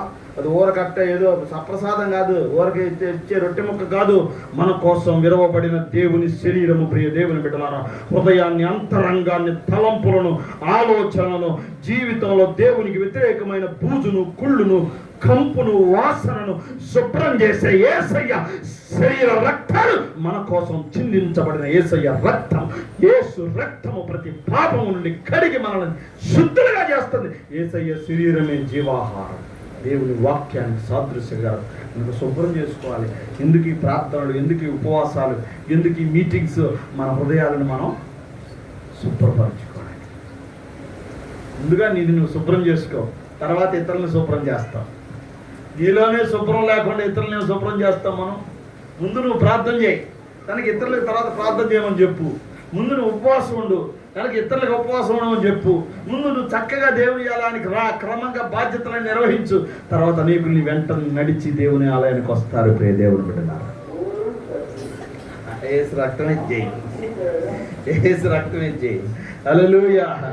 చివరి మాట చెప్పి నేను ముగించేస్తాను. అదేమిటంటే, కహాతు అంటే అర్థం ఏంటంటే అసెంబ్లీ. 7వ మాట చెప్తున్నాను, నా సమయం అయిపోయింది. 7వ మాట చెప్తా ఉన్నాను. అసెంబ్లీ ఏంటి చెప్పండి? కహాతు అంటే అసెంబ్లీ ఆఫ్ గాడ్. అసెంబ్లీ అంటే అర్థం చెప్తున్నాను ప్రియదేవ, సభ అనగా అందరం ఒక ఉద్దేశంతో ఒకే స్థలములో చేర్చబడుట. ఇది మనము కూడా నేను చెప్పాలనుకుంది ఏంటంటే, అందరం దేవుని assembly, we are assembly of God. Hallelujah. We are. ఆ రోజుల్లో వారు కహాతీలైతే, ఈ రోజుల్లో మనం క్రైస్తవులం. దేవుని కోసం అందరూ ఒకే ఉద్దేశంతో, ఒకే మనస్సుతో, ఒకే తాత్పర్యంతో, ఒకే మాటతో, ఒకే ఉద్దేశంతో, ఒకే దేవుణ్ణి అంగీకరించి, ఒకే రక్షణ అనుభవం కలిగి, ఒకే ఆత్మను పొందుకొని, ఒకే శరీరాన్ని తింటూ, ఒకే రక్తాన్ని త్రాగుతూ, ఒకే దేవుణ్ణి ఆరాధిస్తూ ఉన్న assembly. We are the assembly of God. మనందరము దేవుని సంతానము, దేవుని గుంపు. దేవుని కోసమే మనం ఇక్కడ అందరము చేర్చబడ్డాము. ప్రియ దేవుని బిడ్డలారా, హల్లెలూయా, హల్లెలూయా. మన దేవుడు నిన్ను స్వస్థపరచును గాక, మన దేవుడు నిన్ను బాగు చేయను గాక, మన దేవుడు నిన్ను శుద్ధీకరించును గాక, మన దేవుడు మనల్ని కాపాడును గాక, మన దేవుడు మనకి సమాధానం అనుగ్రహించును గాక. మన దేవుడు ఒక్కొక్క మెట్టును మన జీవితంలో మనందరిని ఎక్కించి ఉన్నతమైన అనుభవానికి మనల్ని తీసుకెళ్ళును గాక. మనకు ఉన్నత స్థితిని ఇవ్వడానికి ఆయన కొట్టబడ్డాడు, గాయపరచబడ్డాడు, హింసించబడ్డాడు, వెలివేయబడ్డాడు, ఉమ్మివేయబడ్డాడు. యేసు ప్రభు ముఖం మీద గుడ్డి వేసి పిడిగుద్దులు గుద్ది ఆయన ఏమన్నాడు? నిన్ను గుద్దిన వారు ఎవరో ప్రవచనం ఎత్తి హేళన చేశారు. ప్రవచనాన్ని, దర్శనాల్ని, కళల్ని హేళన చేసేవారు దేవుని రాజ్యానికి వెళ్ళలేరు. నీకు తెలియకపోతే తెలుసుకోవడానికి ప్రయత్నం చేయి, అంతేగాని దేవుని ఉన్నతమైన అనుభవాలను మాత్రం హేళన చేయొద్దు. ప్రియ దేవుని బిడ్డలారా, కొంతమంది ప్రవచనాలు లేవని చెప్తా ఉన్నారు, కొంతమంది దర్శనాలు లేవని చెప్తా ఉన్నారు, కొంతమంది స్వస్థతలు లేవని చెప్తా ఉన్నారు. నిన్ను స్వస్థపరచు యెహోవాను నేనే. మనం గంటకో మాట, పూటకో వేషం, రోజుకో విధంగా మారుతాం. మన దేవుడు అట్ట మారేవాడు కాడు. నిన్న నేడు నిరంతరం ఏకరీతిగా ఉన్న దేవుడు. 2000 సంవత్సరాల క్రితం భూమి పుట్టక మునుపు, భూమికి పునాదులు లేనప్పుడు, నేల మంటి నవ్వంతయు సృష్టింపబడక మునుపు దేవుడు ఎలాగున్నాడో ఈ రోజుకి కూడా దేవుడు అలాగే ఉన్నాడు. మన దేవుడిలో మార్పు లేదు, స్వస్థపరచడంలో మార్పు లేదు, బాగు చేయటంలో మార్పు లేని దేవుడు, రక్షించడంలో మార్పు లేని దేవుడు, శిక్షించడంలో కూడా మార్పు లేని. నమ్మిన వారికి రక్షణ, నమ్మకపోతే శిక్ష. ఇదే ఈ అసెంబ్లీ చెప్పేది, ఇదే ఈ గుంపు చెప్పేది, ఇదే మనం ప్రకటన చేసేది. యేసయ్య త్వరగా రాబోతూ ఉన్నాడు. ఆయన మనల్ని ఆయనతో కూడా తీసుకెళ్ళబోతా ఉన్నాడు. ప్రియ దేవుని బిడ్డలారా, మనము కహాతీయుల వలె దేవునికి అనుకూలముగా ఉందుముగాక. పునరుద్ధాన శక్తి పొందుకొని దేవుని కోసం సాక్షులుగా జీవించదము, బ్రతికెదము గాక. ఆమేన్. హల్లెలూయా. ఇన్ జీసస్ నేమ్ ప్రార్థన చేసుకుందాం. మోకరించండి. ప్రభు ఈ మాటలు మా హృదయాల్లో స్థిరపరచును గాక. ఆమేన్. మోకరించగలిగిన వారందరూ మోకరించండి. ప్రియ దేవుని బిడ్డలారా, it's a time of confession. ఒప్పుకోలు సమయం ఇది. మోకరించండి, ప్రార్థన చేసుకున్నాం. హల్లెలూయా. షందారో కొదరులో రోగో షందారియా హబా రోగో షందారియా షందార కదరలస్. అన్య భాషలను హేళన చేస్తున్నావేమో, దేవునికి నువ్వు లెక్క చెప్పాల్సి వస్తుంది. నువ్వు మాట్లాడలేకపోతే, నీకు విశ్వాసం లేకపోతే మాట్లాడవద్దు. కానీ మాట్లాడే వాళ్ళని హేళన చేయొద్దు, ప్రార్థించే వారిని హేళన చేయొద్దు, వచ్చి రాని ప్రార్థన చేసే వారిని హేళన చేయొద్దు. నీకు ప్రార్థన చేయటం వస్తే బాగా చేయి, నో ప్రాబ్లం. అంతేగాని వచ్చి రాని ప్రార్థన చేసే వాళ్ళని హేళన చేయొద్దు. ప్రభు అలాగ అంగీకరించేవాడు కాదు. నీకే ఏ మాటలు ఉన్నా, ఏ మాటలతో నువ్వు ప్రార్థన చేసినా ప్రభు ఆలకిస్తాడు. హల్లెలూయా. నీకు ఎక్కడ బలహీనత ఉందో, హల్లెలూయా, ఇన్ జీసస్ నేమ్, హల్లెలూయా. ఒక తల్లికి 2 బిడ్డలు ఉన్నారు. ఆ 2 బిడ్డల కోసం ఆమె ఎంతో వేదన చెందుతుంది. వారు బలహీనులుగా ఉన్నారని, వారు నిరుపయోగమైన స్థితిలో ఉన్నారని తల్లి వేదన చెందుతూ ఉన్నావు. నీ కుటుంబాన్ని దుష్టుడు శోధిస్తూ ఉన్నాడు. కుమారి, ప్రభు అడుగుతూ ఉన్నాడు నిన్ను. హల్లెలూయా. In Jesus name. షందారో కొదరులో షందారి. హల్లెలూయా. ఆయన కొరకు సాక్షిగా ఉండమని ప్రభువు నిన్ను ప్రేరేపిస్తున్నాడు తల్లి. గత కాలంలో ప్రార్థించినప్పుడు కూడా సేవకులు, నీ కుటుంబంలో ఒక మేలు జరిగింది, సాక్ష్యం చెప్పాలనుకున్నావు కానీ చెప్పలేకపోయావు. హల్లెలూయా. ఓ లేచి నా కొరకు సాక్ష్యమి అని ప్రభు నిన్ను హెచ్చరిస్తూ ఉన్నాడు. షందారో కొదరులో షందారి. హల్లెలూయా. In Jesus. ఒక యవనస్తుడు రాత్రి సమయాల్లో నిద్ర పట్టదు, గుండెల మీద ఏదో వేసి తొక్కినట్టుగా భారముగా ఫీల్ అవుతూ ఉంటాడు. అది దుష్టుని యొక్క ప్రపాతం కుమారుడా, అది దుష్టుని యొక్క ప్రపాతం. హల్లెలూయా. జీసస్. షందారో కొదరులో షందారియా రోకో షందార కదరల రబాష్. ఓ సేవకుల దగ్గరికి వస్తే ఓ హస్త నిక్షేపణతో నీకు ప్రార్థన చేస్తారు, నీకు విడుదల కలుగుతుంది కుమారుడా. గొప్ప కార్యం చేస్తాను in the mighty name of Jesus. షందారో కొదరులో.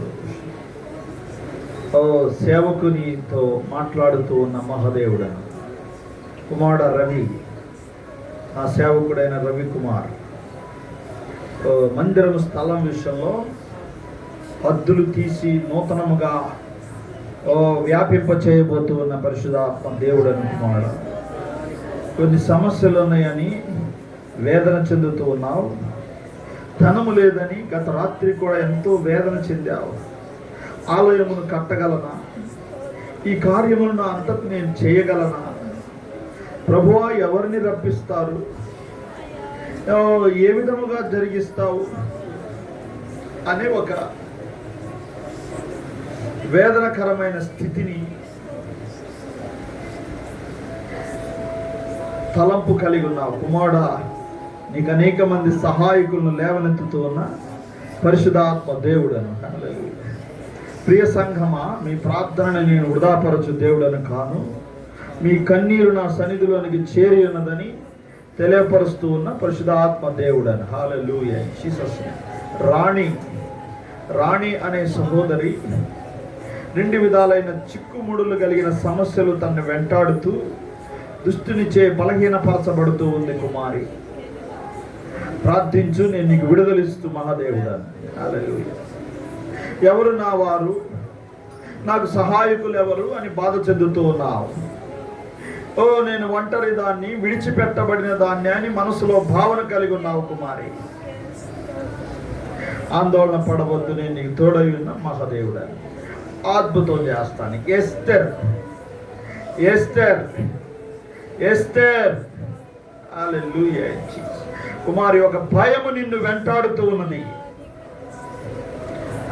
ఒక భయము నిన్ను వెంటాడుతున్నది. ఒకానొక దినమున ఒకానొక స్థలంలోనికి వెళ్ళి కొన్ని విగ్రహార్పితమైన విధానాల స్థలంలో నుండి దాటి వస్తూ ఉన్నప్పుడు ఒక ప్రభావము నిన్ను వెంటాడి బలహీనపరచి ఎంతో నష్టపరిచింది కుమారి.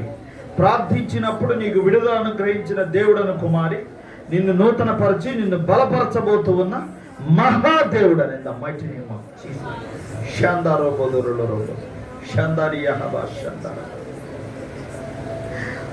స్టెల్లా కుమారి, నీ పక్షాన గొప్ప ప్రణాళికను దాచి ఉంచాను. 2 విధాలైన ఆశ్చర్య కార్యాలు నీకు జరగబోతున్నాయి. గొప్ప మేలు చేయబోతున్న మహాదేవుడను. మహిమా విషయంలో కుమారుడా, మొదటి కుమార్తె శ్రేష్టమైన ఈవి విషయంలో, మనో విషయంలో అద్భుతం చేయబోతున్న దేవుడను. నీ కుమార్తెల బాధ్యతను కూడా నేను మోస్తూ ఉన్న దేవుడను కుమారుడా.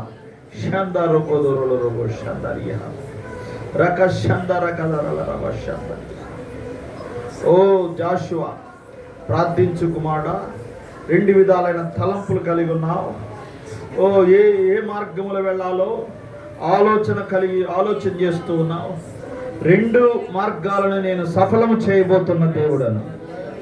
అద్భుతం చేస్తాను. హల్లెలూయా ఇన్ జీసస్ నేమ్.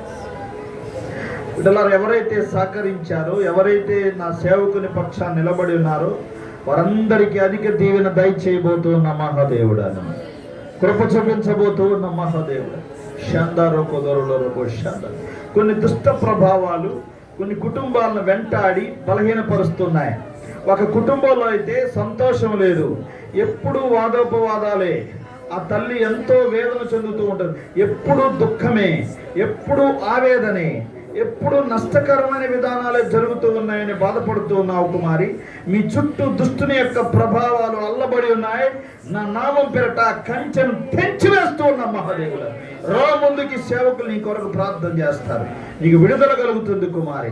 ఒక సహోదరుడు గుండె కుడి భాగంలో బలహీనత కలిగి వచ్చావు కుమారుడా. గత రాత్రి 3 దినాల నుంచి ఇబ్బంది పడుతూ ఉన్నావు. ఈ యొక్క మధ్యాహ్న కాల సమయంలో నిన్ను ముట్టి బాగు చేస్తూ ఉన్న మహాదేవుడు అద్భుతం చేస్తాను. చప్పలు కొట్టి ప్రభు నామాన్ని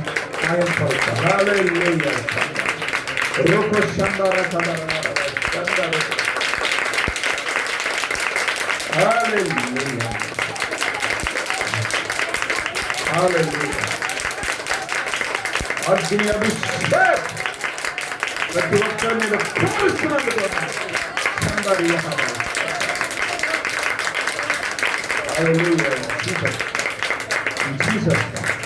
కుమారుడా, ఆలయాన్ని కట్టబోతూ ఉన్నాను. నూతనమైన ప్రణాళికను అమలు చేయబోతూ ఉన్నాను కుమారుడా. ఆందోళన పడద్దు. ఆలోచిస్తూ ఉన్నావు, వేదన చెందుతూ ఉన్నావు. నా ఆత్మశక్తిని అధికముగా నీ మీద కుమరిస్తున్న దేవుడు మరొక 2 నీ సహాయకులను లేవనెత్తబోతూ ఉన్నాను. గొప్ప కార్యం చేస్తాను. హల్లెలూయా. అనుమానముతో జీవితాన్ని నడిపిస్తూ ఉన్న సహోదరుడా, నీకు నెమ్మది కలుగుతుంది. ఆ ఛాయలు నీలో నుంచి వెళ్ళిపోతా ఉన్నాయి. గూడు కట్టుకున్న అనుమానపు తంత్రాన్ని నా దేవుడు నీ హృదయంలో నుండి పీకివేస్తా ఉన్నాడు. నీ కుటుంబానికి సమాధానం కలుగుతుంది. బలపరచండి. ప్రతి ఆత్మను ఉజ్జీవింపచి ప్రార్థన చేస్తున్నాం. లైవ్లో చూసిన బిడ్డలను కూడా దీవించండి. ఒకవేళ బలపరిచి సహాయం చేయమని ప్రార్థన చేస్తున్నాం తండ్రి. ఆయన సేవకుడిని బలపరచండి. సంఘం వృద్ధి పొందును గాక, నూతన పరచబడును గాక, అనేకులు ఆత్మపూర్ణులవుదురు గాక, నూతన ఆత్మలు సంఘములు చేర్చబడును గాక, సరిహద్దులు విశాలపరచబడును గాక, సేవకురాలని దేవుడు మంచి ఆరోగ్యాల చేత నింపును గాక, వారి కుటుంబంలో ఉన్న లోట్లు కొరతలన్నీ తీర్చబడును గాక. ఈ మా ప్రయాణం విజిటేషన్ అద్భుతమైన ఆశీర్వాదాన్ని వారికి తీసుకొని వచ్చును గాక. దైవికమైన స్వస్థతను తీసుకొని వచ్చును గాక. తీసుకొచ్చినందుకు నీకు వందనాలు యేసయ్య. మమ్మల్ని పంపించిన పనిని మేము పూర్తి చేశామని నమ్ముతూ ఉన్నామా. ఓ ఎవరెవరైతే రోగులుగా రుగ్మతలతో బాధలతో వచ్చారో నజరేయుడైన యేసు నామములో వారికి విడుదల కలుగును గాక అని ప్రకటన అద్భుతం చేయండి. వాక్యాన్ని 30 దంతలుగా 60 దంతలుగా 100 దంతలుగా ఫలింప చేయమని మనం చేసుకుంటుంది. మీ చిత్తమైతే మీరు అక్కడ ఆలస్యమైతే మరొకసారి మేము ఇలా కలుసుకొని నేను మహింపచ్చే భాగ్యాన్ని కలుగు చేయండి. ఇది మొదలుకొని కృపా, క్షేమము, దీవెన, ఆశీర్వాదం, నెమ్మది, శాంతి, సమాధానం, ఐశ్వర్యం, ఆనందం, సకల రకాలైన శరీర సంబంధమైన దీవెనలు, ఆత్మ సంబంధమైన ఈవులు, నిత్య జీవ వారసత్వం, పరలోకపు దీవెనలు, ఓ శాశ్వత జీవము సేవకునికి, సేవకురాలకి, వారి కుటుంబానికి, సంఘమంతరికి, సంఘంలో కుటుంబాల్లో ఉన్న ప్రతి ఒక్కరికి కలుగును గాక యేసునామములో. అద్భుతం చేయమని మనం చేస్తూ కృపదాయి చేయమని ప్రత్యేకంగా సేవకురాలు మీ కృపాహస్తాలకు అప్పచెప్తాం. నజరేయుడైన యేసు నామములో అడుగుచున్నాము తండ్రి.